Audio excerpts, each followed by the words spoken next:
আলহামদুলিল্লাহি রাব্বিল আলামিন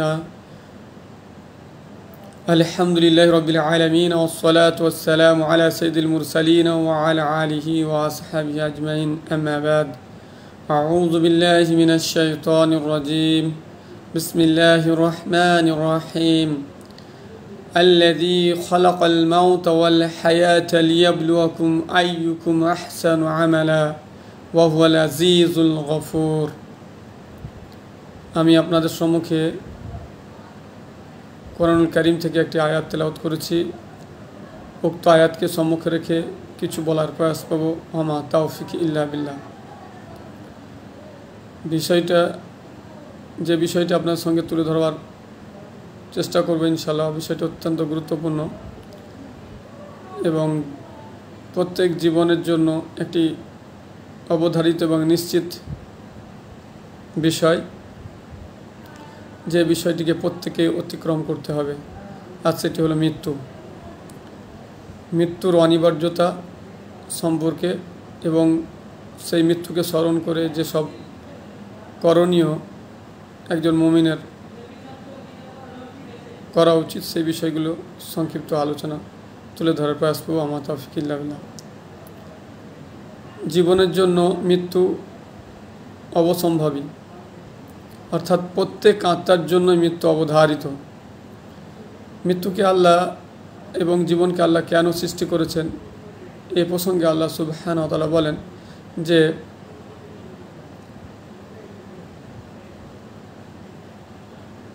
আল্লাযী খালাকাল মাউতা ওয়াল হায়াতা লিয়াবলুয়াকুম আইয়ুকুম আহসানু আমালা ওয়া হুয়াল আজিজুল গফুর। অর্থাৎ তিনি আল্লাহ সুবহানাহু ওয়া তাআলা, অর্থাৎ যিনি কি করেছেন, কি মৃত্যু এবং জীবন সৃষ্টি করেছেন যাতে তিনি তোমাদেরকে পরীক্ষা করতে পারেন কে তোমাদের মধ্যে আমলের দিক থেকে উত্তম। আর তিনি মহাপরাক্রমশালী, অতিশয় ক্ষমাশীল। সূরা আল মুলক সূরা নম্বর 67 আয়াত নম্বর 2।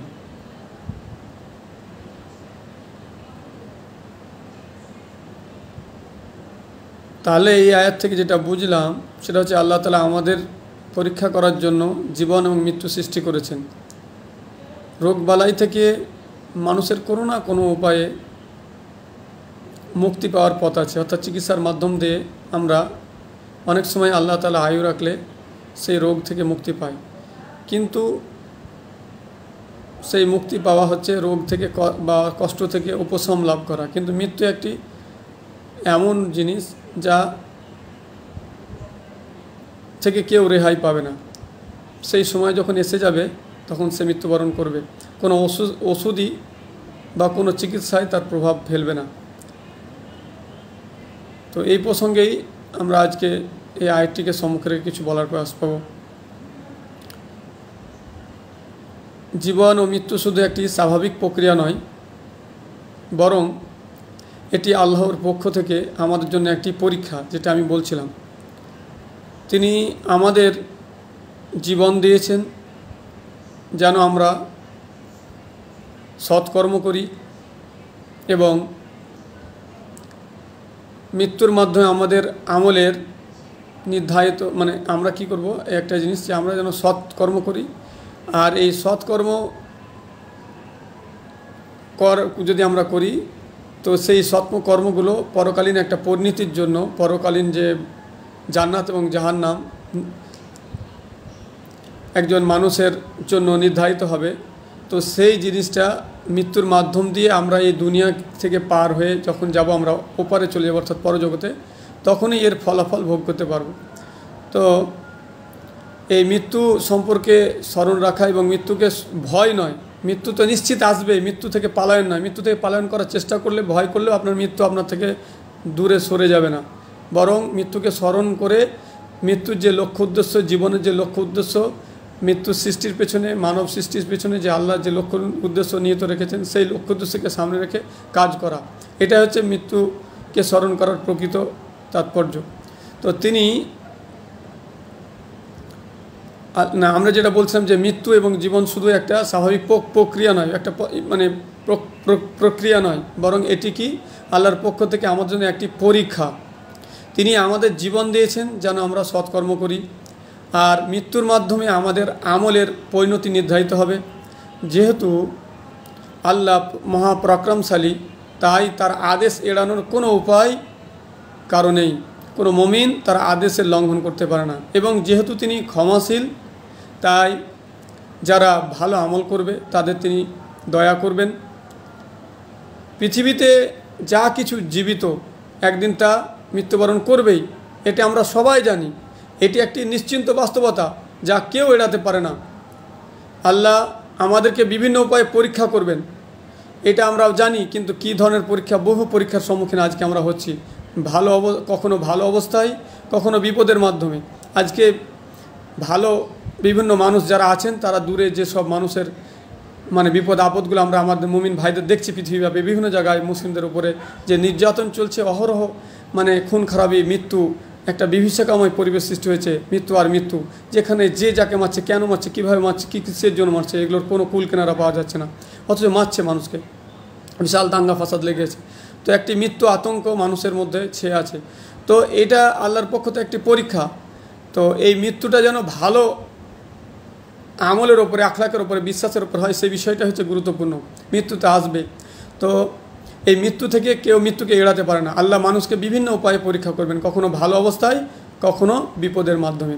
আল্লাহ সুবহানাহু ওয়া তাআলা এ প্রসঙ্গে বলেন যে কুল্লু নাফসিন যায়িকাতুল মাউত ওয়া নাবলুকুম বিশ-শাররি ওয়াল খায়রি ফিতনাতাও ওয়া ইলাইনা তুরজাউন, যে প্রতিটি প্রাণ মৃত্যুর স্বাদ গ্রহণ করবে, আর ভালো ও মন্দ দ্বারা আমি, অর্থাৎ আল্লাহ তাআলা বলছেন, আমি তোমাদেরকে পরীক্ষা করে থাকি, কখনো ভালো দ্বারা, কখনো মন্দ দ্বারা, বিভিন্ন বিপদ আপদের মাধ্যমে। আবার কখনো আল্লাহর নিয়ামত মানুষকে আস্বাদন করায় আল্লাহ, এবং আমার কাছেই তোমাদেরকে ফিরে আসতে হবে। সূরা আম্বিয়া সূরা নম্বর 21 আয়াত নম্বর 35। আল্লাহ তাআলা এই আয়াতে স্পষ্টভাবে জানিয়ে দিয়েছেন যে পৃথিবীর কোনো প্রাণী মৃত্যুর হাত থেকে রেহাই পাবে না, বাঁচতে পারবে না। সে ধনী, গরিব, রাজা, প্রজা, নেককার, গুনাহগার, সবাইকেই, যেই হোক না কেন, সবাইকে মৃত্যুর স্বাদ গ্রহণ করতেই হবে। কেউ মৃত্যু থেকে পালন করতে পারবে না। আজকে যারা বিশাল দাপটের সাথে, অহংকারের সাথে এবং রাগবশত, জিদবশত, বিভিন্ন বিভ্রান্তিবশত একে অপরকে খুন করছে এবং কাউকে মেরে ফেলছে, আর ভাবছে আমি অর্থাৎ চিরস্থায়ী জীবনযাপন করব। কিন্তু তারও একদিন মৃত্যু আসবে। সে যত বড়ই জালিম হোক না কেন, সে এটা যেন ভেবে না নেই যে আমার মৃত্যু হবে না, আমি অমরত্ব লাভ করেছি। যদি এটাই হতো তাহলে আমি বলতাম ঠিক আছে, পৃথিবী যাকে ইচ্ছা সবকে মারছে, এই করছে, আর নিজে শান্তিতে বসবাস করছে, সেটা আলাদা বিষয় ছিল। কিন্তু এটা সবাই জানে যে মারছে, সেও জানে আমাকে একদিন পৃথিবী থেকে চলে যেতে হবে। অতএব সেই সব জালিমদেরও সাবধান হওয়া উচিত যে এই পরিণতি, আজকে আমি যাদের জন্য এই পরিণতির একটা আবহাওয়া সৃষ্টি করছি, যেখানে সেখানে মুসলিমদেরকে ধরে মারছি, কাটছি, কিন্তু আমারও এই পরিণতি একদিন আসবে। অর্থাৎ সময়ের শুধু অপেক্ষা। অতএব ভাবা উচিত যে এগুলো অন্যায়, মানুষকে যেখানে সেখানে সামান্য কিছু অজুহাতে, বিভিন্ন বিদ্বেষবশত, ভুলবশত এবং ভুল কনসেপ্ট, ধারণাবশত, আকিদাবশত, বিশ্বাসবশত মানুষের প্রতি হিংসাবশত মানুষকে হত্যা করছে। তো এই হত্যাযজ্ঞ আজকে চালাচ্ছে, তারা মারা যাচ্ছে হয়তো, কিন্তু তারা যদি ইমানের উপরে মারা যায়, এটা মুসলিমের বিশ্বাস। তারা যদি মুসলিম হয়, জীবনে একনিষ্ঠভাবে যদি আশহাদু আল্লা ইলাহা ইল্লাল্লাহু ওয়া আশহাদু আন্না মুহাম্মাদান আবদুহু ওয়া রাসূলুহু, এটা যদি পড়ে কেউ, তাহলে সে অবশ্যই তাকে যেভাবেই মারা হোক, কিন্তু সে তার এই কালেমার বলে, তার এই বিশ্বাসের কারণে সে একদিন জান্নাত যাবে, এটা তো মুসলিমদের আশা। কিন্তু একজন অমুসলিম, বিভিন্ন ধর্মাবলম্বী মানুষদের একটা বিশ্বাস হচ্ছে কি, কেউ যদি এই জন্মে ভালো কিছু করে তো পরের জন্মে সে ভালো হিসাবে জন্মিবে। এই ধারণাটা তাদের ধারণা। সেই ধারণা অনুযায়ী যদি হয় তাহলে সে ভালো পাবে। আর যদি এই জগতে কেউ খারাপ কিছু করে, তাহলে পরের জগতে সে খারাপ হয়ে, শুয়োর, চামার, ব্যাঙ, সাপ হয়ে বা কোনো নিকৃষ্ট কিছু হয়ে জন্মগ্রহণ করবে। তো এই ধারণাটাও তো তার ধর্মেও তো এই কনসেপ্টকে যদি সে বিশ্বাস করে, তবুও তো সে অন্যায় করতে পারে না। কিন্তু দেখা যায় যে সে নির্বিচারে মানব হত্যা করছে, অথচ গোহত্যার নামে মানুষকে হত্যা করছে। সে একটা মানুষ তো একটা খাদক, একটা আরেকজনকে হত্যা করে বেঁচে থাকে, একটা আছে যে একটা নিয়ম যে একজন আরেকজনকে না খেয়ে বেঁচে থাকতে পারে না। তো কেউ যার যা ইচ্ছা সেই অনুযায়ী সে তার প্রয়োজন মতো খাদ্য গ্রহণ করছে। গাছেরও তো প্রাণ আছে, তো এইটা কোনো দোষণীয় বিষয় নয়। তো এই হিসাবে কখনো গোরক্ষার নামে মানুষকে হত্যা করা হচ্ছে, কখনো ধর্মের নামে, অথচ সে তার নিজের প্রকৃত ধর্মটাকে সে বুঝে না, অথচ সে মুসলিম হিন্দু নাম করে রাইট তৈরি হচ্ছে এবং সেখানে হাজারো মানে হাজারো মানুষকে পৃথিবীর বিভিন্ন প্রান্তে বিভিন্নভাবে বিভিন্ন ধর্মকেন্দ্রিক নিজের বিশ্বাসটাই সঠিক আর অপরেরটা ভুল এই কনসেপ্টের কারণে তাকে বেঁচে থাকার অধিকার নেই বলে হত্যা করা হচ্ছে। তো এটা কিন্তু প্রত্যেক ধর্মের একটা যে প্রত্যেকে কিন্তু মৃত্যুবরণ করবে, তো মৃত্যু একটা বাস্তব জিনিস। তো এখানে সে ধনী গরিব রাজা প্রজা আল্লাহ কিছুই দেখবে না, সবাইকেই মৃত্যুর স্বাদ গ্রহণ করতে হবে। আর তাছাড়া যে আমরা করি কি ধর্মান্তরিত বলেন বা জোর করে কোনো ধর্মের দীক্ষিত করা, ইসলাম কিন্তু এটাকে সমর্থন করে না। আর এই জন্য বিউটি অফ ইসলাম, ইসলামের সৌন্দর্যকে কেউ যদি উপলব্ধি করে পড়ে তাহলে বুঝতে পারবে যে যারা অপবাদ দিচ্ছে ইসলামের উপরে আজকে, তো ইসলাম কতটা নিখুঁত কতটা ন্যায়, এবং ইসলামই এমন একটা দিন যদি কেউ মানুষ এটাকে পড়ে এবং বুঝে তাহলে পৃথিবীতে শৃঙ্খলা ফিরে আসবে। এটা আমি চ্যালেঞ্জ করলাম প্রত্যেক মুসলিম, শুধু নয় প্রত্যেক যারা ইসলাম মুসলিম হওয়া সত্ত্বেও ইসলাম জানে না তাদেরকেও আহ্বান জানাবো ইসলামকে, কোরআন এবং সুন্নাহকে ভালোভাবে পড়ার। সেই সাথে পৃথিবীর বিভিন্ন ধর্ম অবলম্বী মানুষকেও বলবো যে অন্তত ইসলামের যে মূল মানে স্ক্রিপচার কোরআন এবং সেই হাদিসগুলোকে যদি তারা পড়ে তাহলে বুঝতে পারবে তারা যে পৃথিবীতে যদি শান্তি প্রতিষ্ঠা করতে হয় তাহলে মানব রচিত বিধান দিয়ে হবে না, একমাত্র স্রষ্টা যিনি আমাদের সকলকেই সৃষ্টি করেছেন সেই স্রষ্টার বিধান দিয়েই পৃথিবীতে শান্তি ফিরিয়ে নিয়ে আসা সম্ভব। আর এটাও সঠিক যে আমি আমার ধর্ম এটাকে সঠিক মনে করি, তোমারটা ভুল।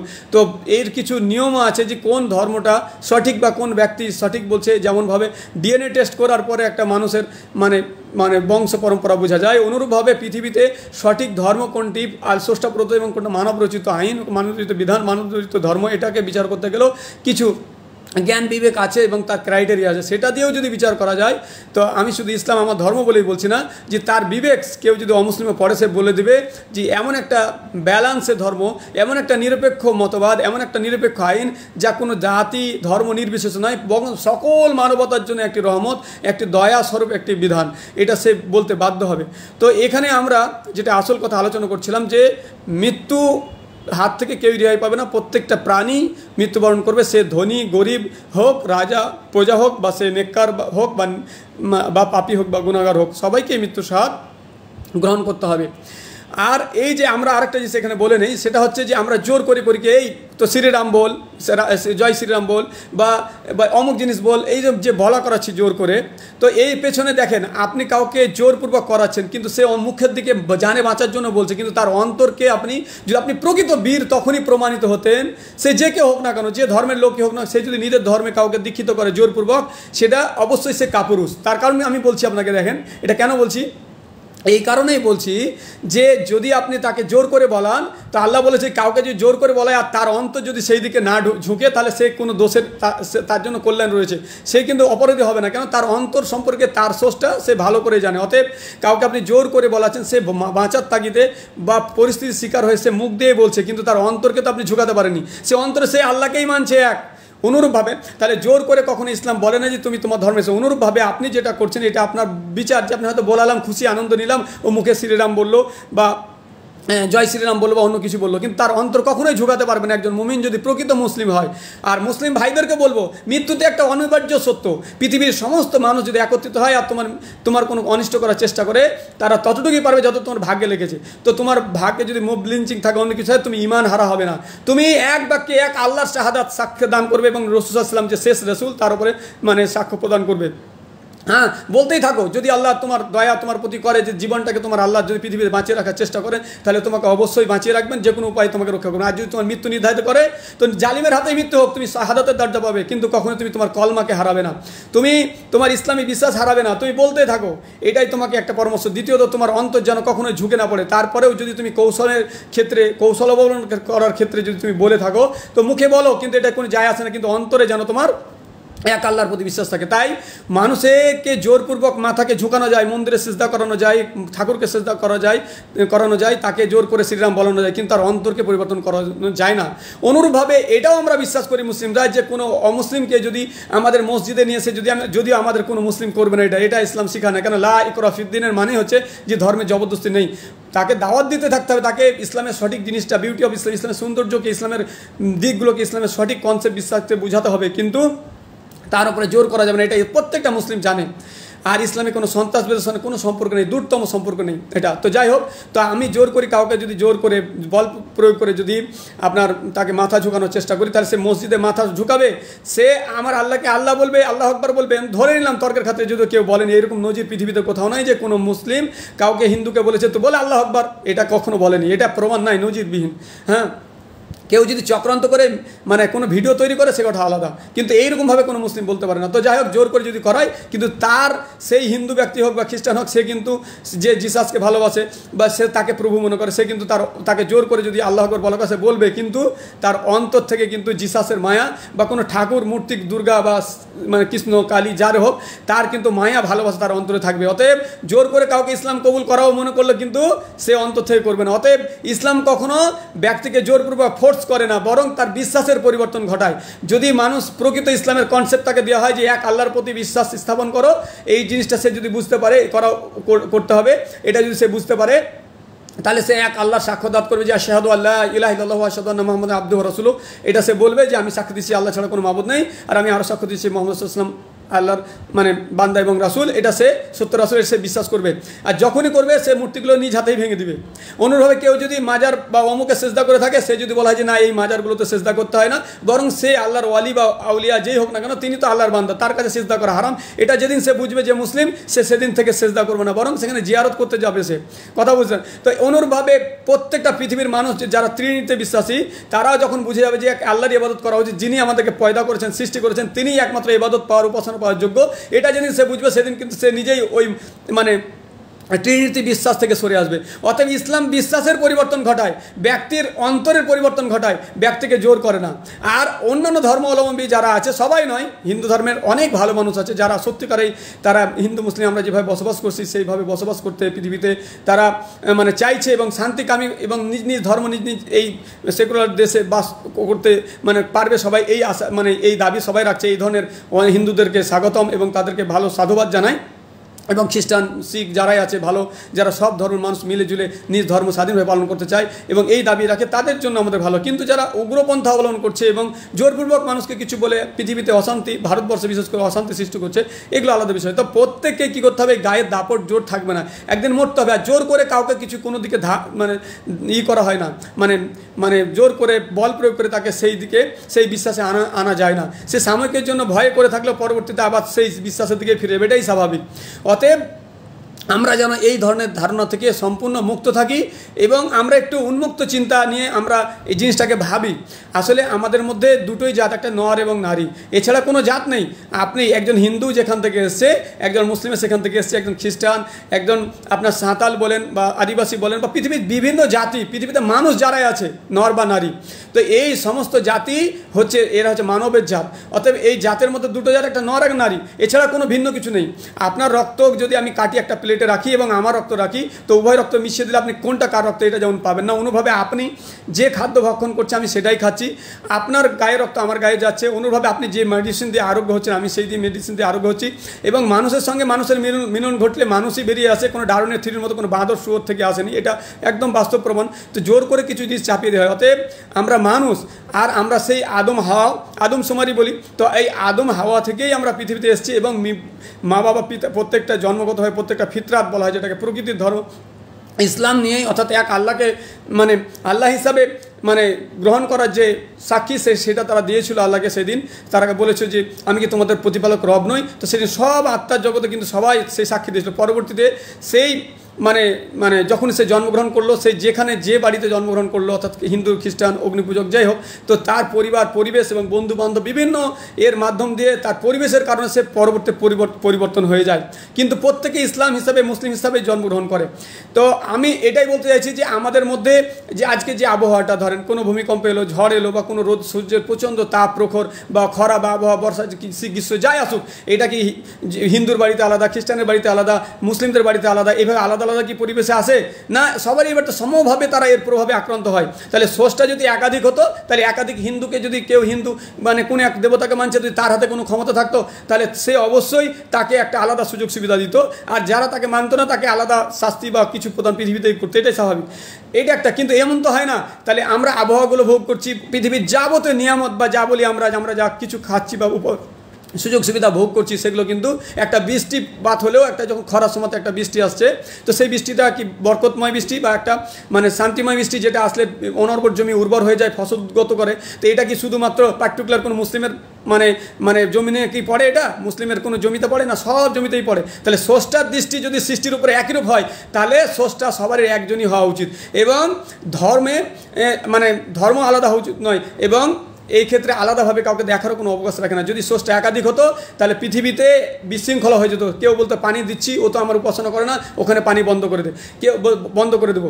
আর আরেকজন যে বলতো যে না সে তো আমার মানে না, তো মানে সে তো আমাকে মানছে না, তো আমি তার প্রতি কি শাস্তি অবতীর্ণ করবো। এইভাবে স্রষ্টাদের মধ্যেই দ্বন্দ্ব লেগে থাকতো, আর যখনই কোনো দ্বন্দ্ব লাগতো তখন একটাই টিকে থাকতো। এইটাই হচ্ছে একটা ফর্মুলা। তো কিন্তু এই ধরনের কোনো নাই, সূর্য সেই পূর্ব দিকে উদিত হচ্ছে এবং পশ্চিম দিকে অস্তমিত হয়ে যাচ্ছে। মাটিতে যে ফসলগুলো আমরা উদ্গত করি সেগুলো কিন্তু ফসল বেরিয়ে আসছে, সেখান থেকে বিভিন্ন ফল, বিভিন্ন নানা রকমের ফসল একই মাটি থেকে উদ্গত হচ্ছে এবং নিয়মভিত্তিক সেই সিজনেই ফলগুলো ফলছে। তো এই সমস্ত কিছু যা কিছু ঘটছে পৃথিবীতে এবং পৃথিবীর বাইরে গ্রহ নক্ষত্র যা কিছু আছে, তারা নিয়মতান্ত্রিক একটি পদ্ধতিতে চলছে। তো এই চলার মধ্যে কিন্তু কোনো ধরনের বিশৃঙ্খলা বা কোনো ধরনের একটি অসঙ্গত বিষয় আমরা দেখছি না। তাহলে এই সমস্ত পরিচালনার পেছনে একজনই স্রষ্টা আছে। আমরা যদি সেটাকে ভালোভাবে উপলব্ধি করি, তাহলে ধর্মের সাথে ধর্মের কোনো লড়াই এবং ব্যক্তির সাথে ব্যক্তির কোনো হিংসা বিদ্বেষ থাকবে না। আমরা শুধু একে অপরকে একটা জিনিস, আমি যেটা বিশ্বাস সেটাই চাপিয়ে দিতে যাচ্ছি।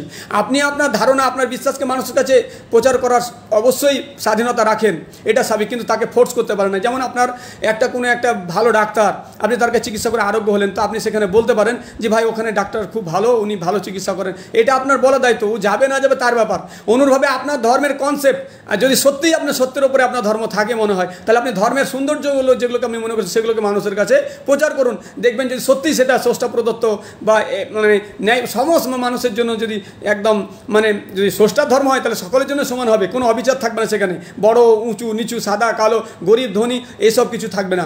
আর যদি এটা মানব রচিত কোনো ধর্ম হয়, তাহলে সেখানে ছোট উঁচু নিচু জাতপাত থেকে আরম্ভ করে বিভিন্ন সুযোগ সুবিধার বিষয়গুলো থাকবে, ব্যক্তি বিশেষে, জায়গা বিশেষে, ক্ষেত্র বিশেষে। কিন্তু যদি এটা স্রষ্টার ধর্ম তাহলে থাকবে না। তাহলে এই আপনি যদি আপনার ধর্মকে সত্য মনে করছেন, সেই বাণীগুলো মানুষকে প্রচার করতে থাকুন, দেখা যাক মানুষ কে কোনটাকে গ্রহণ করছে। তো বিষয়টা হচ্ছে, আরও একটা বিষয় আপনাকে বলি, সেটা হচ্ছে যে প্রত্যেক ধর্মকে পড়ুন, এবং সত্যকে সত্য হিসাবে মেনে নেওয়া হচ্ছে বিবেকের দাবি, এবং মিথ্যাকে মিথ্যা হিসেবে বর্জন করা হচ্ছে এটাও বিবেকের দাবি। অতএব আপনি ধর্মগুলোকে পড়তে থাকুন, পড়ে আপনার কাছে যেটা ভালো লাগে সেটা মানুন, এটাও আপনার স্বাধীনতা রয়েছে, কিন্তু কারো উপরে জোর করবে না, ফোর্স করবে না। এই যেভাবে আজকে বা ভারতবর্ষে যে কাজগুলো চলছে, আজকে ইসরায়েলে যেভাবে ফিলিস্তিনের মানুষগুলোকে, গাজার মানুষকে নৃশংসভাবে হত্যা করে দিল, শিশু নারী কাউকে ছাড়লো না, তা আল্লাহর গজব তাদের উপরে আসছে। অবশ্যই আল্লাহ সময় সময় বড় বড় আজাব দেওয়ার আগে ছোট ছোট আজাব দিয়ে তিনি মানুষকে পরীক্ষা করেন, যারা তারা সত্য বুঝতে পেরে ফিরে আসে। কিন্তু যখন সেই জাতি, সেই কম যখন তার অত্যাচার চরম সীমায় পৌঁছে যায়, তখন আল্লাহর গজব সরাসরি নেমে আসে। হয় ভূমি ধস নেমে যাবে, না ওপর থেকে পাথর বর্ষণ হবে, আর না হলে বিভিন্ন ধরনের আল্লাহ তাআলা নিজেদের মধ্যে গর্ত দ্বন্দ্ব লাগিয়ে দিয়ে ফাসাদ সৃষ্টি করে নিজে একে অপরে খুনাখুনি হয়ে শেষ হয়ে যাবে। তো এইগুলো হতে, তো এই যে মৃত্যু একটা কঠিন পরিস্থিতি, মানুষের হাত কেটে যায় তবু বেঁচে থাকে, পা কেটে যায় তবু বেঁচে থাকে, একটা অঙ্গকে অপারেশন করে বাদ করে দিলেও বেঁচে থাকে, কিন্তু মৃত্যুর একটা বিশাল বিভীষিকা কষ্ট আছে। তারপরে শুধু কষ্ট নয়, তাও আসানে একটা মৃত্যু হয় আর একটা সহজের মৃত্যু হয়। তাই এমনভাবে মানুষগুলোকে, মুসলিম জাতিগুলো টার্গেট করে যেভাবে হত্যা করা হচ্ছে, যেভাবে বেছে বেছে হত্যা করেছে, এমনকি তার গায়ে ছুরি দিয়ে কেটে কেটে লবণ ঢালা হচ্ছে, কাউকে আগুন দিয়ে বেঁধে রেখে যাতে না করতে পারতে, মুখে কিছু ভরে দিচ্ছে, দিয়ে ব্যান্ডেজ করে তারপরে হাত বেঁধে দিয়ে তার পিঠে শরীরে আঘাত করা হচ্ছে, আগুনে ছ্যাঁক দেওয়া হচ্ছে। তো এই যে নির্মম, এটা কোনো মানুষের হৃদয় যদি থাকে, তাহলে সে কি এই কাজগুলো করতে পারে? একটা জিনিস, আপনি যদি একটা গাছকেও বা একটা শাক কেটে খাচ্ছেন, সেটাও হত্যা হচ্ছে। অবশ্যই একটা পোলট্রি মুরগি আপনি জবাই করছেন, সেটাও হত্যা হচ্ছে। শুধু গো হত্যা করার জন্য তাহলে পাপ কেন হবে? তাহলে সমস্ত কিছুই আপনি বন্ধ করে দেন, যার মধ্যে প্রাণ আছে, তাহলে তো আপনি বেঁচেই থাকতে পারবে না। তাহলে কেউ কারো বেঁচে থাকার তাগিদে কিছু খাচ্ছে, সেটা আলাদা জিনিস, আর আপনি ওই নির্বিচারে লক্ষ লক্ষ মানুষকে হত্যা করছেন, সেটা একটা বিশাল। তাই মানে আপনি বিবেক দিয়ে ভাবুন কি হচ্ছে। তাহলে এটা যার অন্তর যদি কারো পাথর হয়ে যায়, তাহলে সে কথা ভিন্ন, তাহলে সে এইগুলো করতে থাকবে, আর তার পরিণতি সে নিজেই ভোগ করবে, এটাই স্বাভাবিক। তবে মুসলিমদের কোনো ভয় নেই, তারা মনে করে যে আমরা বেঁচে আছি, আল্লাহর হুকুমে বেঁচে আছি, যেদিন মরব আল্লাহর হুকুমে মরবো। অতএব পরিস্থিতির শিকার, এর জন্য আমরা ধৈর্য ধারণ করবো আর আল্লাহর কাছে দোয়া প্রার্থনা করবো, আর সমস্ত পরিস্থিতি আমরা এক আল্লাহর মানে তাওহীদ থেকে কখনো বিচ্যুত হবে না। তো এই বিশ্বাস যেহেতু মুসলিমের আছে, সে নিরাশা হয় না। সাময়িকভাবে কোনো বিপদ আসলে সে ভাবে যে এটা আল্লাহর পক্ষ থেকে এসছে, হাউতাস করেন। কিন্তু হাউতাস কাদের হয়? যারা ইসলাম সম্পর্কে বা দিনের সঠিক নিখুঁত জ্ঞান না থাকে, বা যাদের কাছে সত্য দিন নাই, তারাই হাউতাস করবে। আজকে যে মৃত্যুটাই মুসলিমদের আসছে, যে কারণগুলো ঘটছে, তারা যদি ধৈর্যশীল জাতি না হতো পৃথিবীতে, তাহলে তাদের দ্বারা বহু কিছু ঘটে যেত। কিন্তু তারা ধৈর্যশীল জাতি বলে আছে। কিন্তু অন্য জাতির মধ্যে এই কাজগুলো যদি আজ মুসলিমরা করতো, আজকে 800 বছর ধরে মুসলিমরা রাজত্ব করেছে, যদি তারা অবিচার করতো, অন্যায় করতো, তাহলে একটা অমুসলিম এই ভারতবর্ষে নয় গোটা পৃথিবীতে বেঁচে থাকতে পারতো না, তাদের কিছু নির্দেশনা থাকতো না। কিন্তু তারা করেনি, তারা জানতো যে জোর করে নয়, বরং ইসলামের সঠিক বার্তা দাওয়াত দিয়ে মানুষকে হকের পথে আনা। তো তারাও সেই অন্যায় নির্মমভাবে তাদেরকে হত্যা করতে পারতো, কিন্তু কখনোই করেনি। কেন? সেই জিনিসটা যেমন আগুনের শাস্তি, কোরআন হাদিসে বলা যায় এটা আল্লাহর শাস্তি। কাউকে এমনকি একটা সাপ মেরে ফেললেও, তার অনিষ্টতার কারণে কোনো কিছুকে মেরে ফেললেও, কোনো কীট পতঙ্গকে তাকে মেরে ফেলা যায়, কিন্তু তাকে কখনো আগুনে নিষেধ করেছে, কারণ আগুনের শাস্তি হচ্ছে আল্লাহর। তো মানুষকে দেখছি এমনও যে মানুষ কত নিচে নেমে গেলে গ্যাসের মধ্যে, মানে অ্যাসিডের মধ্যে তাকে ঢেলে পুড়িয়ে দিচ্ছে, তাকে তারপরে করছে সেকেন্ডে শেষ হয়ে যাচ্ছে, তারপরে তাকে ছ্যাঁক দিচ্ছে এইসব এগুলো। কিন্তু এটা জেনে রাখেন যে আপনারও মৃত্যু আসবে। অতএব এই মৃত্যু সম্পর্কে একটু আমি আলোচনা করি যে কত সুন্দর এবং নিখুঁত ঘটনা, যে আমাদেরকে ভয় দেখানো হয়। আমরা জানি যে আমরা যেদিন সৃষ্টি হব তার 50 বছর আগে, আসমান জমি সৃষ্টির 50,000 বছর আগে আমাদের তাকদীর নির্ধারিত করা হয়েছে। তো আপনি ভাবছেন যে আমাদেরকে মেরে ফেলছেন, আপনারা ভাবছেন যে আমাদেরকে মেরে ফেলবেন, কিন্তু এই মেরে ফেলাটাও আমরা জানি যে আমাদের তাকদীরের বাইরে নয়। এই জন্য আমাদের অন্তরে একটা প্রশান্তি আছে। আপনি ইসলামকে ঘাটুন। তাই মৃত্যু সম্পর্কে আমি একটা কথায় মৃত্যুকে স্মরণ সম্পর্কে বলবো। এটা না হিন্দু, মুসলিম, খ্রিস্টান, বৌদ্ধ, শিখ এবং মুসলমান সমস্তদের ক্ষেত্রে এই বর্তে একটা প্রযোজ্য বক্তব্য। যদি এখানে আমি কিছু মানে কথা বললাম, যদি এই প্রসঙ্গে ছিল না, তবুও বলে নিলাম, যেহেতু এই মৃত্যু আজকে আমরা দেখতে পাচ্ছি অহরহ, শুধু আমাদের পেছনে ধাওয়া করছে মৃত্যুকে দেখছি। তো এই ক্ষেত্রে মুসলিমদের করণীয় বিষয়টা, মরে যাওয়া স্বাভাবিকভাবে কোনো ভাই কখনো ডরবেন না। মৃত্যু আপনার একদিন আসবে, সে যেভাবেই আসুক না কেন, কিন্তু মরাটা কোনো অস্বাভাবিক বিষয় না, এটা স্বাভাবিক বিষয়। কিন্তু ভালো মৃত্যু হওয়াটাই হচ্ছে একটা বিশাল ব্যাপার। অতএব ভালো মৃত্যু হওয়ার চেষ্টা করুন, ভালো মৃত্যু যাতে হয়। এই জন্য কোনো সময় কেউ যদি আপনাকে চারিদিক থেকে ঘিরে ফেলে আর মৃত্যুর একদম কিনারায় পৌঁছান, তবু ঈমান হারাবেন না। এটাই হচ্ছে আমার শেষ বার্তা, এইটাই বলতে চেয়েছিলাম। তো মৃত্যু সম্পর্কে আমরা যেটা আলোচনা করছিলাম, যে সে যে হোক না কেন, ধনী গরিব, রাজা প্রজা, নেককার গুনাহগার, সবাইকে মৃত্যুর স্বাদ গ্রহণ করতেই হবে। তবে মৃত্যুর আগে আল্লাহ মানুষকে নানা পরীক্ষার সম্মুখীন করেন, কখনো সুখ দিয়ে, কখনো দুঃখ দিয়ে। এর মাধ্যমে তিনি দেখেন যে কে কৃতজ্ঞ আর কে অকৃতজ্ঞ, কে ধৈর্যশীল আর কে অধৈর্য। মৃত্যুর পর সবাইকে আল্লাহর সামনে ফিরে যেতে হবে, আল্লাহর দিকে ফিরে যেতে হবে, আল্লাহর কাছে ফিরে যেতে হবে। এবং তখন কী করতে হবে? প্রত্যেককে আল্লাহ তার কী করবে? কর্ম, যে আমরা আজকে যে দুনিয়াতে যে কর্ম করছি, সে ভালো হোক মন্দ হোক, সেই কর্ম অনুযায়ী তাকে প্রতিদান দেওয়া হবে। তো এই প্রতিদান অবশ্যই পাবে। আপনি চিন্তা করুন যে 60 লক্ষ ইহুদিকে একজন মেরে ফেললো, নির্বিচারে মেরে ফেললো, বা কোনো মুসলিমকে লক্ষ লক্ষ মুসলিমকে মেরে ফেলছে, তাহলে তার কি বিচার হবে না? আবার একজন দেশ রক্ষার্থে বা মানুষ নিজের জাতি বা নিজের পরিবার, নিজের সন্তান সন্ততি, নিজের ধন সম্পদ, স্ত্রী পুত্র, এদেরকে রক্ষা করার জন্য নিজের জীবন দিয়ে দিল। মানে ত্যাগ, অর্থাৎ দেশের জন্য ত্যাগ হতে পারে। আজকে যেমন আমাদের দেশের যদি অন্য দেশের সঙ্গে যুদ্ধ হয়, তাহলে এই ক্ষেত্রে আমাদের দেশের যে মানুষ, যদি আমাদের একটা ইসলামের কনসেপ্ট আছে, সে যদি দেশ রক্ষার্থে, সে যদি মুমিন হয়, পাশাপাশি সে যদি নিজের দেশ রক্ষার্থে মৃত্যুবরণ করে, তাহলে এটা বিশাল ত্যাগের জন্য সে শাহাদাতের দরজা পাবে, সে জান্নাত পাবে। তো এই যে ত্যাগগুলো করলো, তাহলে এর জন্য তো একটা প্রতিদানের প্রয়োজন আছে। তাহলে একদিকে অন্যায় করার যেমন প্রতিদান থাকা স্বাভাবিক, যুক্তিসঙ্গত কথা, অনুরূপভাবে সেই ক্ষেত্রে যদি কোনো মানুষ ভালো কিছু করে, তো তার প্রতিদান পাওয়া স্বাভাবিক। তাহলে একটা মানুষ নিজের জীবন পর্যন্ত দিয়ে দিল, তাহলে সেটার কি প্রতিদান হবে না? এই পৃথিবীর কোনো এমন কোনো প্রতিদান আছে কি তার সেই ত্যাগটাকে সে কোনো প্রতিদান দিয়ে প্রতিশোধ করতে পারে না? অনুরূপভাবে যে লক্ষ লক্ষ মানুষকে হত্যা করলো, তার একবারই আপনি সুলি দিবেন, একবারই ফাঁসি দিবেন, একবার শাস্তি দিবেন, বা একবার হয়তো পুড়িয়েই দিলেন, কিন্তু একবার দিলেন, তাহলে একজন ব্যক্তির আপনি প্রতিশোধ গ্রহণ করলেন, তাহলে আরও লক্ষ লক্ষ মানুষকে তিনি যে মেরে ফেললেন, তো তার শাস্তি আপনি কীভাবে দেবেন? তাহলে এই শাস্তির এই হিসাব পূর্ণ মাত্রায়, তার হিসাব নিকাশ জন্য একটা কর্মফল দিবসের অবশ্যই প্রয়োজন আছে।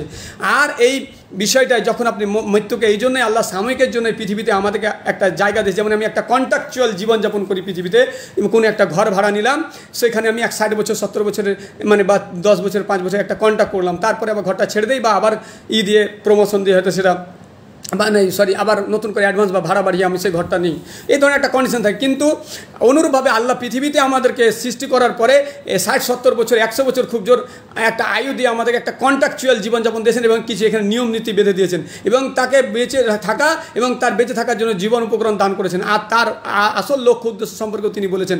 এক নম্বর হচ্ছে যে আমি প্রত্যেকটা যে ওমা খলাকতুল জিন্না ওয়াল ইনসা ইল্লা লিয়াবুদুন, আমি প্রত্যেকটা জিন এবং ইনসানকে সৃষ্টি করেছি এই জন্য তারা যেন আমার গোলামি করে। এটা হচ্ছে আসল উদ্দেশ্য। তাহলে আমরা লক্ষ্যর উদ্দেশ্যের পেছনে ছুটছি না, উপলক্ষের পেছনে ছুটছি। তো পৃথিবীতে আসার যে উদ্দেশ্য, আমি কেন এই পৃথিবীতে এলাম, আমার সৃষ্টির রহস্য কী, এই আমার সৃষ্টির পেছনে কে আছে, এই কথাগুলোকে যদি আপনারা খুঁজে না বার করেন, না জানেন, তাহলে শুধু একটা অলক্ষ্যের পেছনে ছুটবেন। তো যাই হোক, তো মৃত্যুকে পরীক্ষা, এই যে পৃথিবীতে জীবন এবং মৃত্যু এটা হচ্ছে একটা পরীক্ষা। সে যেই আসুক, যত রকমের প্রাণী হোক, বিশেষ করে মানুষ এবং জিন, এদেরকে আল্লাহ সৃষ্টি করেছেন একটা লক্ষ্য উদ্দেশ্য নিয়ে। তো এই জীবন এবং মৃত্যু হচ্ছে কি আল্লাহ তাআলার জন্য একটা মানে পরীক্ষা। আর এই পরীক্ষা শেষে অর্থাৎ জীবন যখন শেষ হয়ে যাবে তখন মৃত্যু আসবে। আর মৃত্যুর পরে প্রত্যেকের এই দুনিয়াতে যে যা কর্ম করবে সে ভালো মন্দ কর্ম অনুযায়ী তাকে প্রতিদান দেওয়া হবে। তাহলে কি বুঝলাম যে মৃত্যু অবধারিত, আর তাই মৃত্যুর জন্য প্রস্তুতি নেওয়া জরুরি। মৃত্যুর পর আমাদের গন্তব্য হচ্ছে আল্লাহর কাছে, এটাই আমরা বুঝলাম। এই দুনিয়াতে আমাদের দেওয়া সকল যে নিয়ামত, আমরা আল্লাহ আমাদেরকে যা কিছু দিয়েছেন সেই নিয়ামত এবং কষ্টের হিসাব, যা আমরা কষ্ট সাধ্য করে যা ভালো কাজ করেছি বা কোনো মানুষের দ্বারা অত্যাচারিত হয়েছি, তো সেই সমস্ত বিনিময়, সেই হিসাব সেদিনকে দেওয়া হবে। যারা আল্লাহর আনুগত্য করবে, আল্লাহর কথা মতো চলবে, আনুগত্য করবে, তারা পুরস্কৃত হবে, পুরস্কার পাবে। আর যারা অন্যায় করেছে বা অন্যায় করে দুনিয়া থেকে ত্যাগ করবে, দুনিয়া ত্যাগ করে চলে যাবে, তাদেরকে আল্লাহ তাআলা শাস্তি দিবেন। আল্লাহ সুবহানাহু ওয়া তাআলা এই মৃত্যু, জীবন এবং পুনরুত্থানের বিষয়ে স্পষ্টভাবে ঘোষণা করেছেন। আল্লাহ সুবহানাহু ওয়া তাআলা বলেন যে মিনহা খালাকনাকুম ওয়া ফিহা নুঈদুকুম ওয়া মিনহা নুখরিজুকুম তারাতান উখরা। আল্লাহ তাআলা বলছেন যে মাটি থেকেই আমি তোমাদেরকে সৃষ্টি করেছি, আর আমি মাটিতেই তোমাদেরকে ফিরিয়ে নেব। অর্থাৎ মাটিতে আবার মৃত্যুর পর তোমরা মাটিতেই মিশে যাবে এবং মাটি থেকেই পুনরায় তোমাদেরকে বের করে আনা হবে। অর্থাৎ এক্ষেত্রে যে বাহ্যিক জীবন, কেউ হয়তো মারা যেতে পারে, ডুবে মরতে পারে, কেউ সাপে খেতে পারে, তো সেটা একটা বাহ্যিক জীবন। মরে যাওয়ার পর যে জীবনটা, সেটাকে বাহ্যিক জীবন বলা হয়। তো সেই জীবন নিয়ে আমরা ফিরে যাবো, সেখান থেকে আবার তখন হিসাব নিকাশ একটা বড় লম্বা চওড়া বিষয়, হাসারের ময়দান আছে, অনেক কিছু বিষয় আছে, হিসাব নিকাশের বিষয় সেটা পরের বিষয়। তো যাই হোক, তো এই আয়াতে আল্লাহ 3টে কথাই বলে দিয়েছেন। তো এই আয়াতে সূরা তাহা আয়াত নম্বর হচ্ছে 55। তো এই আয়াতে আল্লাহ সুবহানাহু ওয়া তাআলা গুরুত্বপূর্ণ 3টি বিষয় একত্রে তুলে ধরেছেন। এক নম্বর হচ্ছে যে মানুষের সৃষ্টি হয়েছে মাটি থেকে, এটা তিনি এখানে উল্লেখ করেছেন। দ্বিতীয়ত, তাহলে আমরা প্রত্যেকটা মানুষই মাটি থেকে সৃষ্টি।